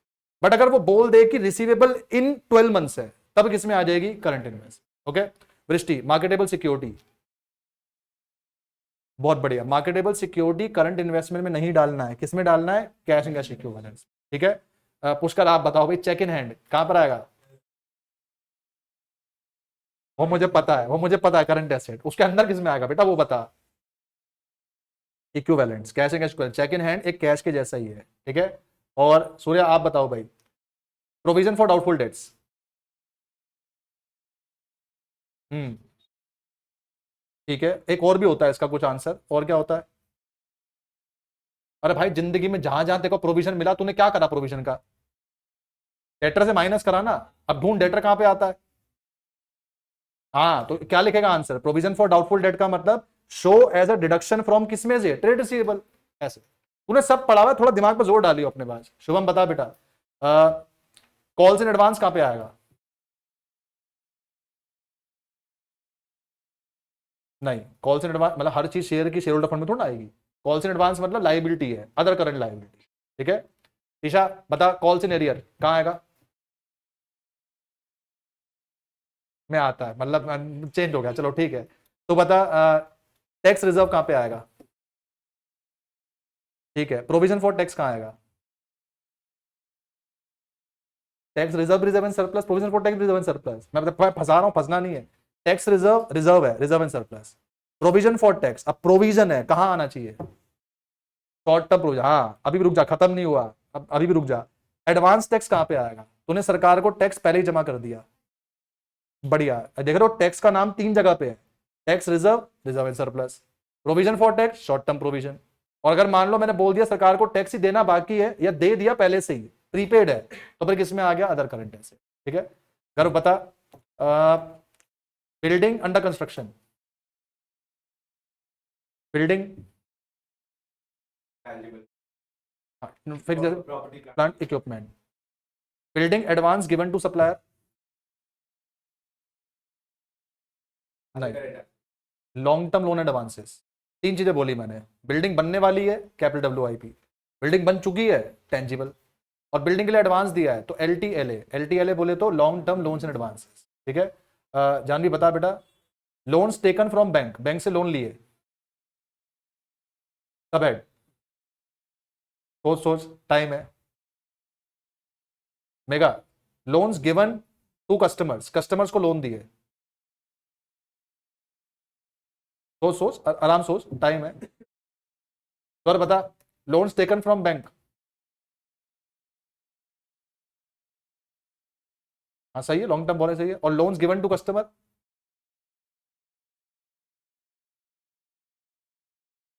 ठीक है, बढ़िया बढ़िया, सही बोला है, शॉर्ट टर्म लोन एडवांसेस, समझ में आया, लोन कस्टमर को दिए, एसेट है, शॉर्ट टर्म लोन एडवांसेस किसमें, कस्टमर है ना अपने पास, डेटर्स है, मतलब अगर मान लो कुछ ऐसा होता कि कोई आदमी को तुम लोग एडवांस दे रहे हो ऊपर के लिए, तब LTLA में आ सकता है, कस्टमर मतलब बेसिकली जल्दी दे देगा अपने पास। ठीक है, और वंश कुछ करा है भाई, पूछ लो, मतलब अभी खुद पे डाउट है क्या, बताना अपने पास, मतलब करा है तो हाँ बोल भाई, अपने पास थोड़ा मुझे भी तो मनोबल बढ़े। चल बता, शेयर फोर फीचर, तो सबसे भयानक ही पूछ लिया, मतलब सोच आता होगा देखो, शेयर होल्डर तो पता है, शेयर में शेयर होल्डर तो आएगा ही, शेयर होल्डर में भी किस में आता है वो बता,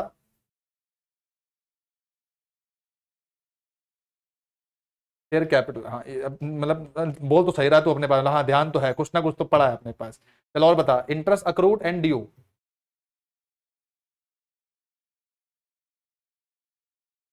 भूमिका तू बता, interest accrued and not due, interest accrued and due, interest accrued and due हो या interest accrued and not due हो, दोनों अदर करंट लायबिलिटी। रजत तू बता, अक्रूड इंटरेस्ट, इंटरेस्ट अक्रूड है तो अदर करंट लायबिलिटी है, अक्रूड इंटरेस्ट है तो अदर करंट एसेट है। अक्रूड इंटरेस्ट मतलब मिलना बाकी है, इंटरेस्ट अक्रूड मतलब देना बाकी है, अरे बात समझ में, ठीक है, अदर करंट एसेट्स मिलना बाकी है। हाँ तू कौन सा बोल रही थी, आ जाओ जरा 170 पे 29, हर्षिता सबेट मेजर याद है बेटा, किया तो थे, प्रीमियम ऑन रिडेम्पशन किसमें आता है,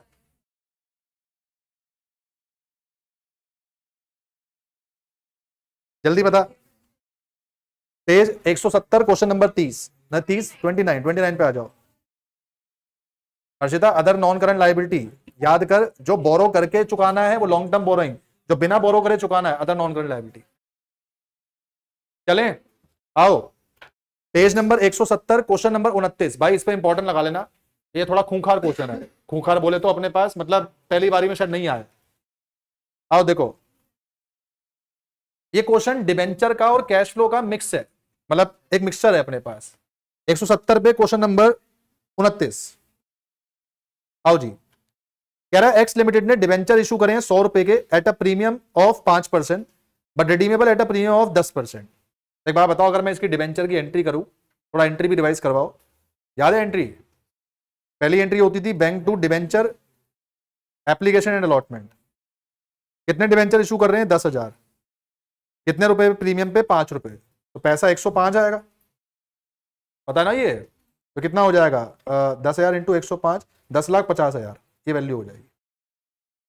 ठीक है, अगली एंट्री होती थी debenture application and allotment 2% debenture और आ जाएगा टू सिक्योरिटी प्रीमियम, बोलो कोई दिक्कत, ये आ जाएगा 10,50, ये %, डिबेंचर में हमेशा फेस वैल्यू डालते हैं, तो 10,000 इंटू 100 यानी 10 लाख, और यहाँ पे प्रीमियम आएगा 10,000 इंटू में 50, ये कितना आ जाएगा 50,000। ठीक है भाई, नहीं 50,000 आएगा, 5 आएगा, सॉरी, तो 10,000 इंटू 5 ही 50,000, यहाँ तक कोई दिक्कत। अब यहाँ पे रिडीमेड प्रीमियम है तो क्लिप ऐड हो जाएगी, लॉस ऑन इशू तो प्रीमियम ऑन रिडेम्पशन, बोलो ठीक है, पढ़ना जरा कितनी क्लिप ऐड हो जाएगी, 10% प्रीमियम बोल रहा है, तो 10 लाख का 10% हो जाएगा 1 लाख, ये भी कितना हो जाएगा 1 लाख, बोलो कोई दिक्कत।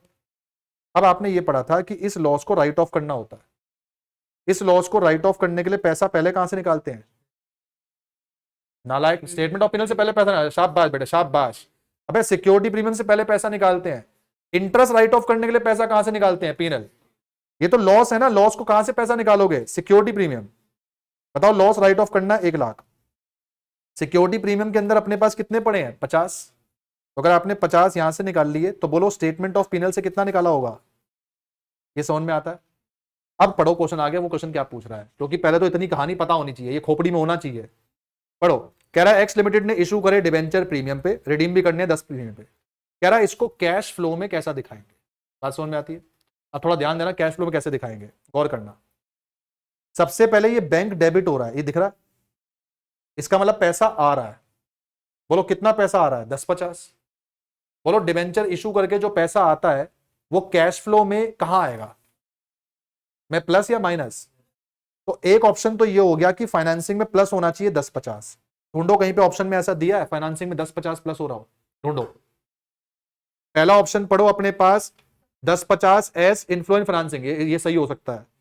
दूसरा ऑप्शन 10 लगा के काट दो। तीसरा ऑप्शन 10-50 इन इन्फ्लो है, ये भी सही हो, मतलब ए और सी में से कोई होना चाहिए। बात समझ में आती है?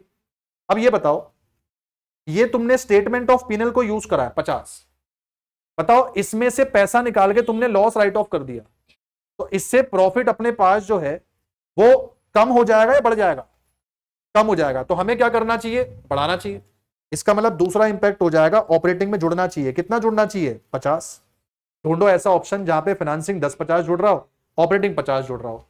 ऐसा ऑप्शन अपने पास ए है, तो ए ऑप्शन अपने पास जो है वो सही हो जाएगा।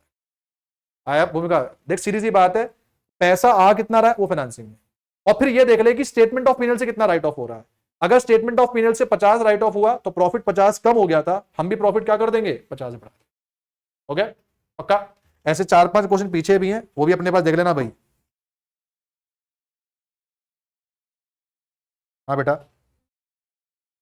देखिए 50 कॉलम है। O2 क्या रखो, statement of PNL. Statement of PNL, हाँ रिजर्व एंड सरप्लस में, बिल्कुल बिल्कुल। नहीं नहीं नहीं, स्टेटमेंट ऑफ पीनल अपने पास जो है वो रिजर्व में, जो तूने पैसा डाला वो ओवन में आता है। जो स्टेटमेंट ऑफ पीनल है वो रिजर्व का पार्ट नहीं है, वो सरप्लस का पार्ट है, वो नेट प्रॉफिट आफ्टर टैक्स वाली चीज है। और बेटा ये जो लॉस मैंने राइट ऑफ कराया ना, मैंने स्टेप 1 में बोला था वो चीजें आती हैं जो प्रॉफिट पर बेस्ड होती हैं। ये जो लॉस मैंने राइट ऑफ कराई करना ही होता है, जैसे डेप्रिएशन राइट ऑफ करते हैं, गुडविल राइट ऑफ होते हैं। बल्कि मैंने कैश फ्लो में लिखवाया भी था एनी आइटम रिटर्न ऑफ, अगर याद हो, वो O2 में आता है।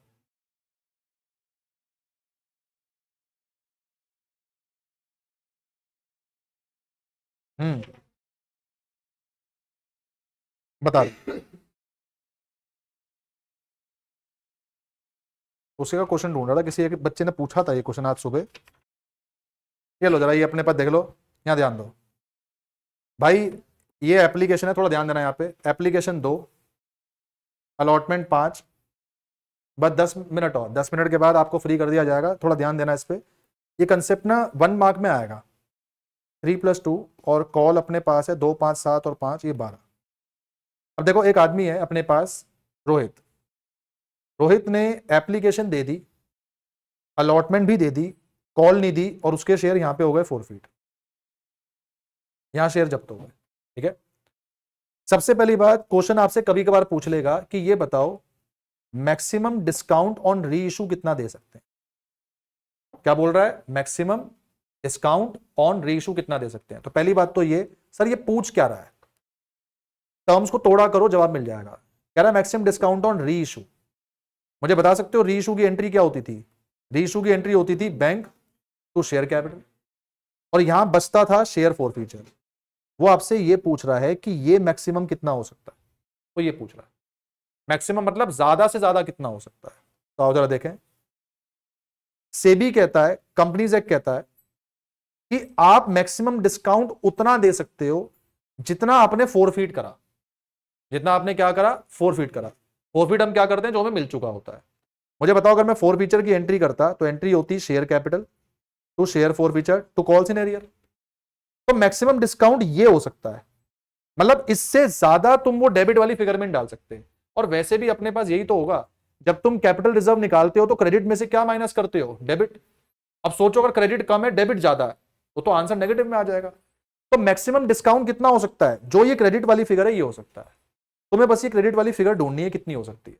और अगर मैं ढूंढूं, मान लो ये आदमी के पास एक ही शेयर है, बताओ यहां फॉरफिट हो रहा है तो कॉल्ड अप वैल्यू कितनी होनी चाहिए, 1 इंटू कितना आएगा 10, और एरियर्स बताओ, एरियर उसने कितने रुपए नहीं दिए 5, तो 10 यहां आ गया, 5 यहां आ गया, तो ये कितना आ गया 5। इस बात को मैं ऐसे भी बोल सकता हूं कि उसने कितना पैसा दिया विदाउट प्रीमियम, कितना पैसा बिना प्रीमियम के दिया। तो बोलो 2 रुपए ये दिए और 3 रुपए किसके दिए, अलॉटमेंट। तो ये जो 5 रुपए आपको मिल रहा है, यही बेटा आपका मैक्सिमम डिस्काउंट होगा जो आप दे सकते हो अपने शेयर होल्डर को जिसको आप रीइश्यू कर रहे हो। ये अनुष्का तेरे को आया समझ में? जो पैसा मैंने फोरफीट करा बिना प्रीमियम के अपने पास, वो तेरा मैक्सिमम डिस्काउंट होगा। मान ले अगर मैं इसमें एक चीज और पूछ लूं कि मुझे मिनिमम रीइश्यू प्राइस बताओ, मिनिमम रीइश्यू प्राइस, तो शेयर कितने का है 10, इसमें तुम मैक्सिमम डिस्काउंट कितना दे सकते हो 5, तो फिर इसको कम से कम कितने बेचना पड़ेगा। जैसे ये सामने मैंने क्वेश्चन लिख दिया, अब जरा मुझे जवाब देना अगर तुमने समझा इसको। एप्लीकेशन 2, अलॉटमेंट अपने पास है 5, फर्स्ट कॉल 3 और सेकंड एंड फाइनल कॉल 2, 5, 7, 3, 10, ये 2, ये 3 + 2 है। थोड़ा सा जवाब देना भाई। चलो, एक आदमी है अमन, अमन के पास 500 शेयर है, ये शेयर छोड़ो, ये एक ही शेयर मान लो। इसने एप्लीकेशन दी, अलॉटमेंट दी और फर्स्ट कॉल नहीं दी, इसके शेयर यहीं पे फोरफीट हो गए। ठीक है, मैंने आपसे क्वेश्चन नंबर 1 पूछा मुझे मैक्सिमम डिस्काउंट बताओ। तो मैक्सिमम डिस्काउंट का मतलब है जो पैसा मुझे बगैर प्रीमियम मिल गया, बगैर प्रीमियम मतलब प्रीमियम के बगैर, प्रीमियम के बिना, वो मैक्सिमम डिस्काउंट है। जरा बताओ प्रीमियम के बिना मुझे कितना मिल गया, 2 और 3, तो ये इसका आंसर क्या हो गया 5। ओके, अब मैंने आपसे कहा कि मुझे मिनिमम रीइश्यू प्राइस बता दो, मिनिमम रीइश्यू प्राइस। तो मिनिमम रीइश्यू प्राइस क्या होता है कि शेयर कितने का था 10 का नहीं है, कितने का है 8 का, क्योंकि 2 रुपए की फाइनल कॉल तो आज तक मांगी ही नहीं। पिछली बार याद है फाइनल कॉल के बाद फोरफीट हो रहा था, तो शेयर कितने का हो गया था 10। इस बार तो बेटा 2 रुपए की फाइनल कॉल मांगी ही नहीं, तो अभी भी शेयर कितने का है अपने पास 8। 8 में से मैक्सिमम डिस्काउंट कितना दे देंगे 5, तो मिनिमम रीइश्यू प्राइस कितना हो जाएगा।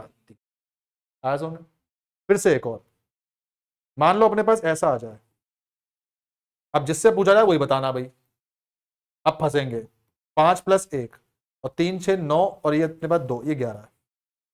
एक आदमी अपने पास है रोहित, फिर से इसने एप्लीकेशन दी, अलॉटमेंट नहीं दी, यहीं इसके शेयर फोरफीट हो गए। अनुष्का तू ही बता, तेरा ही डाउट है, मुझे बता अगर मैंने मैक्सिमम डिस्काउंट पूछ लिया तो कितना होगा। मैक्सिमम डिस्काउंट का मतलब होता है कितना पैसा बगैर प्रीमियम फोरफीट करा है, मतलब प्रीमियम के अलावा कितना फोरफीट करा है। तो जो मिला होता है वही फोरफीट करते हैं। कितना मिला है 3, तो मैक्सिमम डिस्काउंट कितना हो गया 3। अनुष्का तू ही बता, मिनिमम रीइश्यू प्राइस भी बताना है, बता शेयर कितने का है यहां पे 3 और ये 5, सही बोल रही है वो, क्योंकि शेयर अगर यहां फोरफीट हो गए हैं तो फाइनल कॉल तो मांगी नहीं, मतलब शेयर अभी कितने का है 8। 8 में मैक्सिमम डिस्काउंट कितना दे सकते हैं 3, तो मिनिमम रीइश्यू प्राइस कितना हो गया 5। मान लो अगर मैं आपसे बोल दूं यही क्वेश्चन है, मैंने कहा कि आपने शेयर को रीइश्यू करा फुल्ली पेड में, मैंने ये वर्ड बोला शेयर को रीइश्यू करा फुल्ली पेड में। जब मैं बोल रहा हूं फुल्ली पेड तो फिर शेयर 8 का नहीं होगा, फिर शेयर कितने का हो जाएगा 10। 10 में से मैक्सिमम डिस्काउंट 3 जाएगा, तब मिनिमम रीइश्यू प्राइस कितना हो जाएगा। आया समझ में, पक्का। चलो, मिनिमम रीइश्यू प्राइस का मतलब है कि जो तेरा शेयर है या तो उसकी फेस वैल्यू या उसकी पेड अप वैल्यू। बेटा देख, फेस वैल्यू हम कब लेते हैं, देखो याद होगा जब हम फुली पेड अप बोला होता है, याद है। और मैंने बताया था जब साइलेंट होता है तो कॉल्ड अप वैल्यू ले लेते हैं, बोल ये भी याद है। और माइनस करना है इसमें से मैक्सिमम डिस्काउंट। अब अगर क्वेश्चन साइलेंट है तो ये देखो ये फॉर्मूला लगाना है, और अगर क्वेश्चन साइलेंट नहीं है उसने बोल दिया कि भाई फुली पेड अप है, तो फिर हम ये वाला फॉर्मूला लगाएंगे। बोल क्लियर होता है। फुली पेड अप है तो फेस वैल्यू यूज कर, साइलेंट है तो कॉल्ड अप वैल्यू यूज कर। मिनिमम रीइश्यू प्राइस का मतलब कम से कम तेरे को कितने बेचना होगा।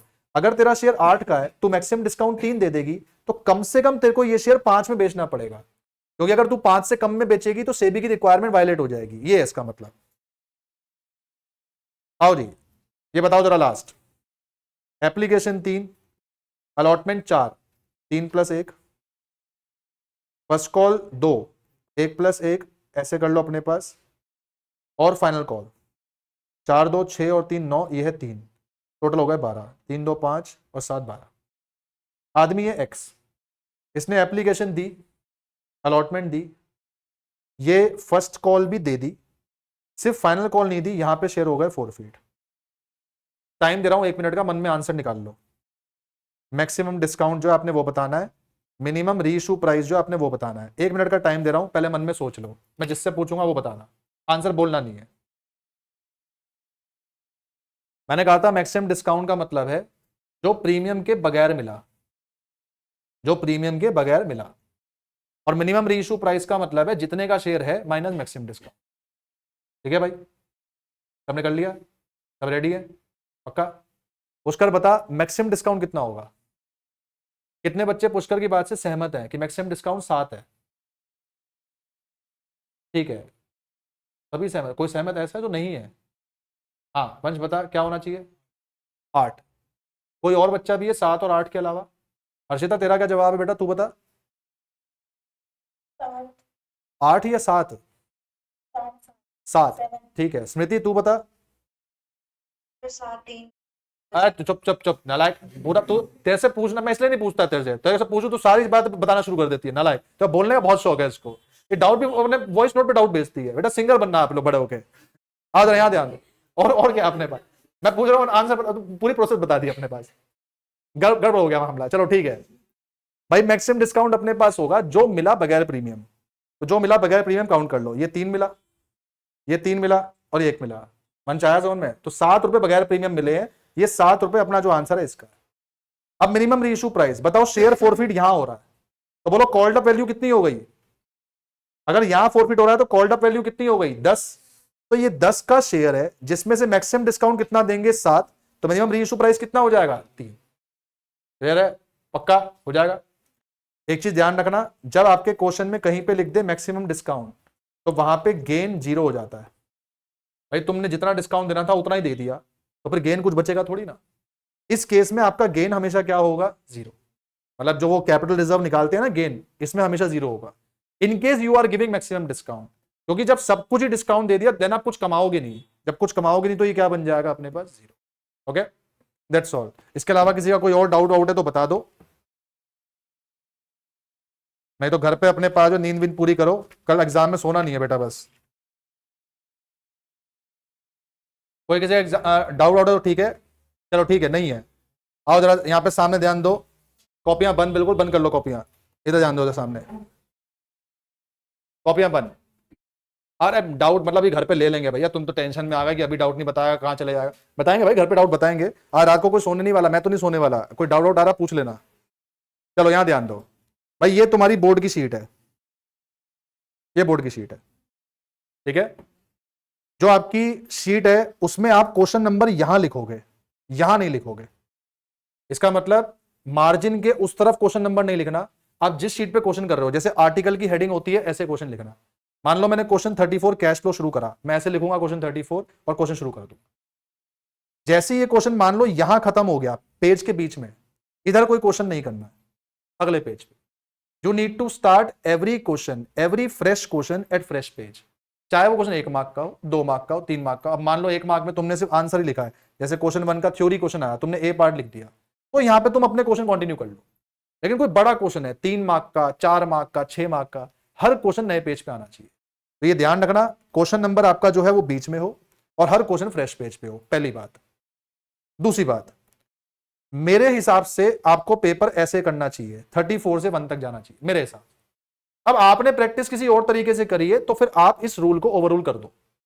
मेरे हिसाब से आपको पहले कैश फ्लो करना चाहिए। अब किसी बच्चे का कैश फ्लो जो है सही नहीं है तो कोई बात नहीं, पहले कंपैरेटिव कॉमन साइज कर लो, कोई कैश फ्लो का छोटा क्वेश्चन कर लो, कोई आपके पास 27वां क्वेश्चन है वो इंट्राफॉर्म ये सब पूछता है वो कर लो, कोई आपके पास 32 क्वेश्चन है सब मेरिट वो कर लो, फिर लौट के आ जाओ कैश फ्लो पे। और अगर तब भी कैश फ्लो ना आए, कैश फ्लो के लिए 2 पेज छोड़ दो, आगे बढ़ जाओ। मतलब आपका पार्ट बी मेरे हिसाब से पहले ही होना चाहिए। जब आप अपने पास आ जाओगे पार्ट ए पे, पहला क्वेश्चन आपके हाथ में आएगा 26 क्वेश्चन हो सकता है या तो डिवेंचर का या फिर अपने पास जो डिसोल्यूशन का, इन दोनों में से कोई एक होता है। अगर ये डिसोल्यूशन है तो पहले मत करना, क्योंकि डिसोल्यूशन में जर्नल एंट्रीज होती है, उसमें हल्का सा वेरिएशन आता है तो दिक्कत हो जाती है, बच्चे को सोचना ज्यादा पड़ता है कि वो रियलाइजेशन मन में सोच रहा है। तो 26वां क्वेश्चन अपना ऐसा करना जिसमें सोचना कम पड़े। जैसे अभी आपने मेरे साथ एडमिशन रिटायरमेंट किया था, ये कर लो पहले, फिर आपने अपने पास कोई शेयर वेयर का क्वेश्चन उठाया वो कर लो। पहला क्वेश्चन पार्ट ए का शेयर्स या डिबेंचर मेरे हिसाब से मत करना। बाकी अगर आप करना चाहो, आपका शेयर स्ट्रॉन्ग है, आप अपना कर सकते हो। पीछे आते जाएंगे, पीछे आते जाएंगे और आते जाएंगे, आखिरी में क्वेश्चन नंबर 1 होगा।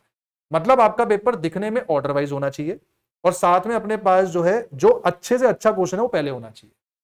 आपका टीचर जब पेपर चेक करेगा तो उसके लिए दो चीजें आपने आसान बनानी है कि वो पेपर पढ़ सके। वो पढ़ेगा कब? जब आपने पेपर साफ लिखा होगा।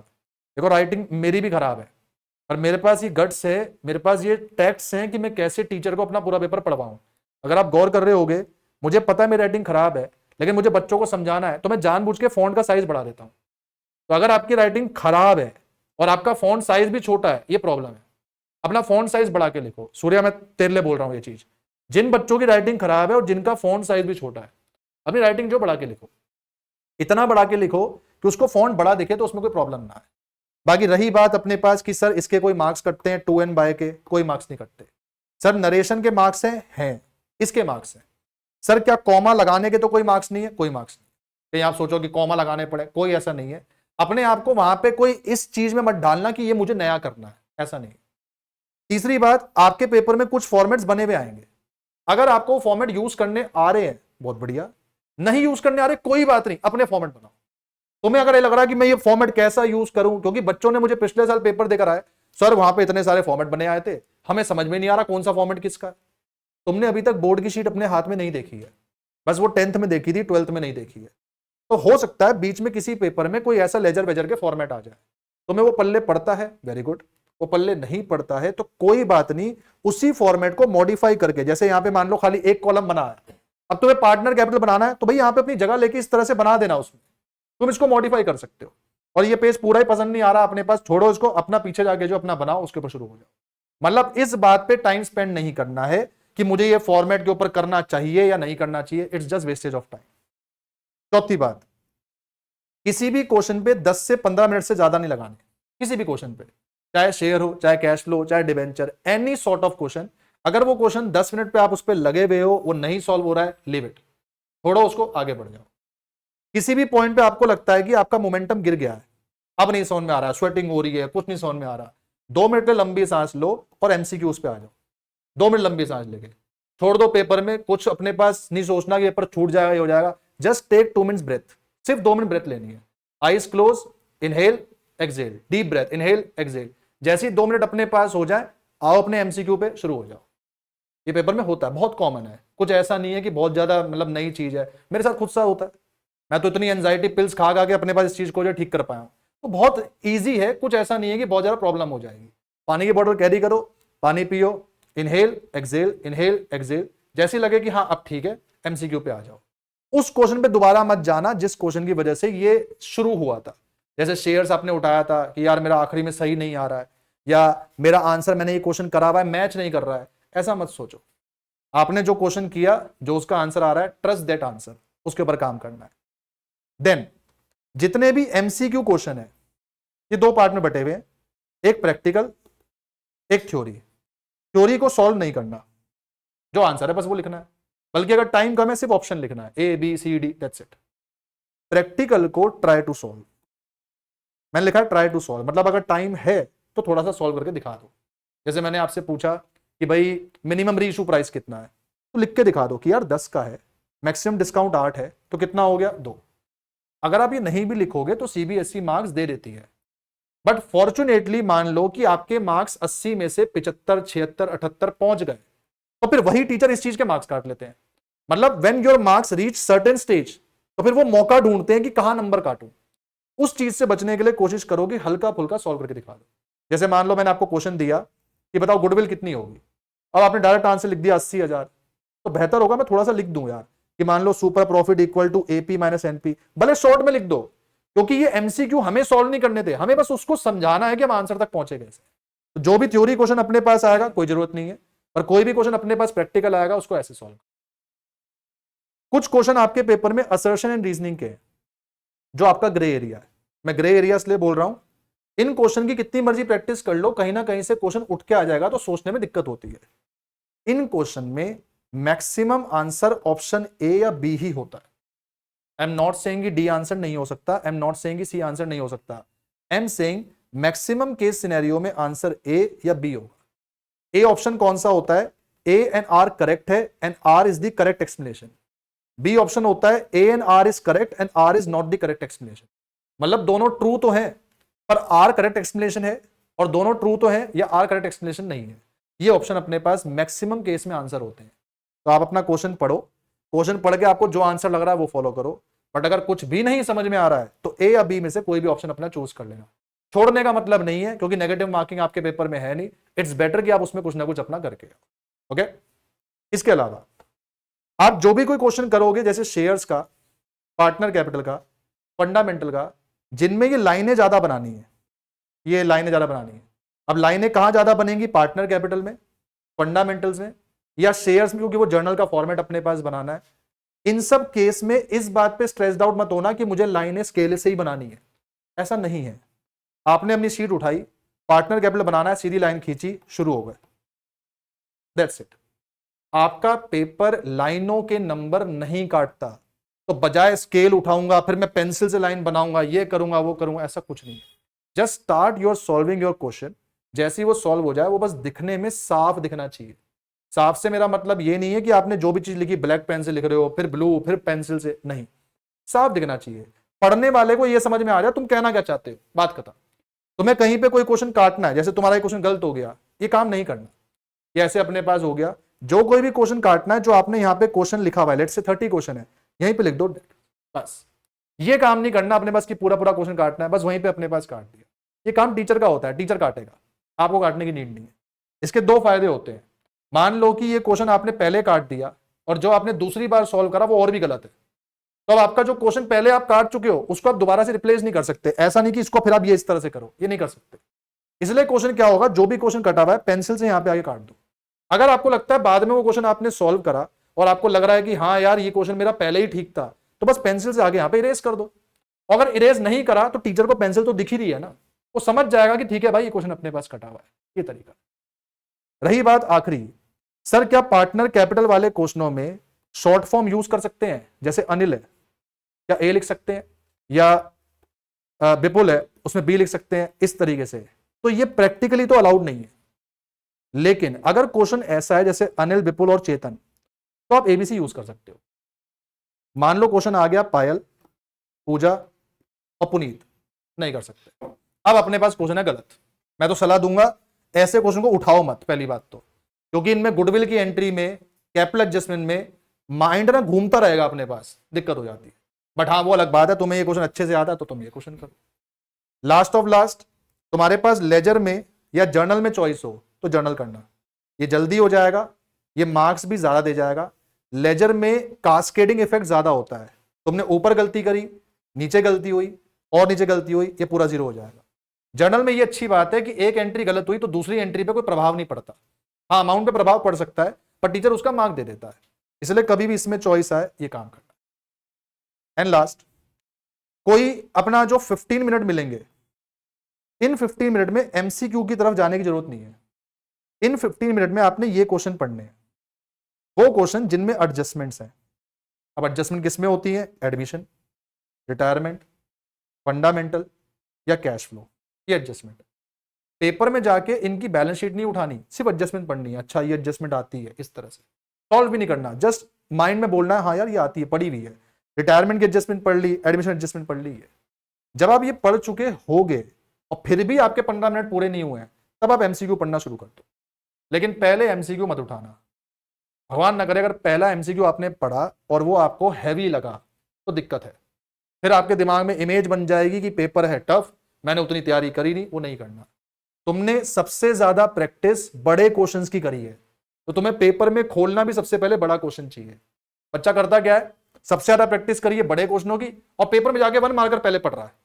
मतलब जो तुमने प्रैक्टिस ही नहीं करी 5 दिन में बैठ के, तुम वो सबसे पहले पढ़ोगे तो मनोबल तो टूटेगा ही। इसलिए घर से सोच के जाओ कि भाई हमने सबसे ज्यादा प्रैक्टिस किसकी करी है। जैसे ही पेपर अपने हाथ में आया, बड़े क्वेश्चन पढ़ना शुरू करो और क्वेश्चन पूरे पढ़ना। पहली लाइन, आखिरी लाइन, ये दो वो लाइन्स हैं जहां टीचर कुछ ऐसी बात फेंकेगा जो बच्चा इग्नोर कर देता है। जैसे पहली लाइन के अंदर लिख दिया कि रेशियो 2:1 है, जैसे ये क्वेश्चन शुरू हो रहा है यहां रेशियो 2:1 है, या पेज पलट के आखिरी लाइन में लिख दिया 3:1 है, तो ये सब जरूर पढ़ना। इनके ऊपर अपने पास जो सारा काम, रेस्ट ऑफ रेस्ट। इसके अलावा हमने अपना लगभग हर टॉपिक कवर करा है, कुछ टॉपिक ऐसा नहीं है जो हमने कहीं पे छोड़ा हो, हमने लगभग हर टॉपिक अपने पास कवर करा है। आपके लिए ये अच्छी बात है, ज्यादा चांसेस हैं एग्जीक्यूटर अकाउंट आने के चॉइस में, ये चांसेस है, तो ये आपके लिए एक अच्छी चीज है। अगर मान लो ये चॉइस में नहीं भी आता, आपको लग रहा है कि बिल्कुल ही नहीं, कुछ समझ नहीं आ रहा, और 6 मार्क का क्वेश्चन आपके पास आ चुका है, तो मैंने समरी बुक में आपको इसके 2 इलस्ट्रेशन सॉल्व करके दिए हुए हैं, बस उन्हें देख के याद कर लो कि आपकी ये अमाउंट यहाँ थी, ये अमाउंट यहाँ थी, दैट्स इट। मुझे पता है ये आपका वीक एरिया है, आपको ये नहीं आता इतनी अच्छे तरीके से, लेकिन ये चीज आपकी समरी बुक में इसलिए डाली गई है, समरी बुक में कोई इलस्ट्रेशन नहीं है एक्सेप्ट दिस, कि ये आपके पास होना चाहिए। ओके, इसके अलावा कोई भी और चीज लगे आपको, वो अपना उस पर व्हाट्सएप पे आपके पास जो भी डाउट्स आप पूछ रहे हो उस पर आप पूछते रहो, बस पेपर अपने पास जो है खुले माइंड से करना, ये नहीं कि यार बहुत टेंशन है, ये ऐसा कुछ नहीं है। कहीं पर भी ऐसा लगे, टेक डीप ब्रेथ्स, पानी पियो, एमसीक्यू पे शुरू हो जाओ, और ज्यादा कुछ ऐसा नहीं है कि नहीं हमें बहुत ज्यादा टेंशन हो रही है, ऐसा हो रहा है, ऐसा कुछ भी नहीं है। कहीं पर भी आपको ऐसा लगे, ये ध्यान रखना, हमने पूरे साल मेहनत करी है, 28 टेस्ट 30 टेस्ट तक हम लोग पहुंचे हैं, शायद हमने इनिशियली इतना सोचा भी नहीं था, और जब हम वहां पे इतना पहुंचे हैं तो आपकी मेहनत है, आपने वो टेस्ट पढ़ के दिए हो, बिना पढ़े दिए हो, लेकिन आपने क्वेश्चन सॉल्व करे, तो आपको वो एक्सपीरियंस है, इसलिए उसके हिसाब से अपने पेपर को जो लेके चलो। Okay, that's all. बाकी जो भी डाउट्स होंगे अपने पास वो आप अपने व्हाट्सएप पे पूछ के चलना। ये बुक किसकी है? ये किसकी है? देखा, चलो भाई, ऑल द बेस्ट बेटा सबको। पेपर देके एक बार बता देना मेरे को कि पेपर कैसा हुआ है। हाँ अर्षिता, बीच में अगर एमसीक्यू सॉल्व कर दे बीच में अगर, प्रॉब्लम आ रही है। हाँ हाँ कोई दिक्कत नहीं है हर्षिता, जिस टाइम पे तेरे को ऐसे प्रॉब्लम फील हो रही है तो उस टाइम पे फिर तेरा सीक्वेंस मैटर नहीं करता बेटा। तू अपना पूरा पेपर कर रही है, तू पेपर करते करते एग्जॉस्ट हो गई, अब तेरा सीक्वेंस नहीं मैटर करता, अब मैटर ये करता है कि तेरा पेपर पूरा हो, तो पूरा कैसे मर्जी हो यार, उससे कोई फर्क नहीं पड़ता। इसलिए अगर तेरे को थकान महसूस हो रही है, just go ahead and start solving MCQs. Okay, हाँ बेटा रजत बता।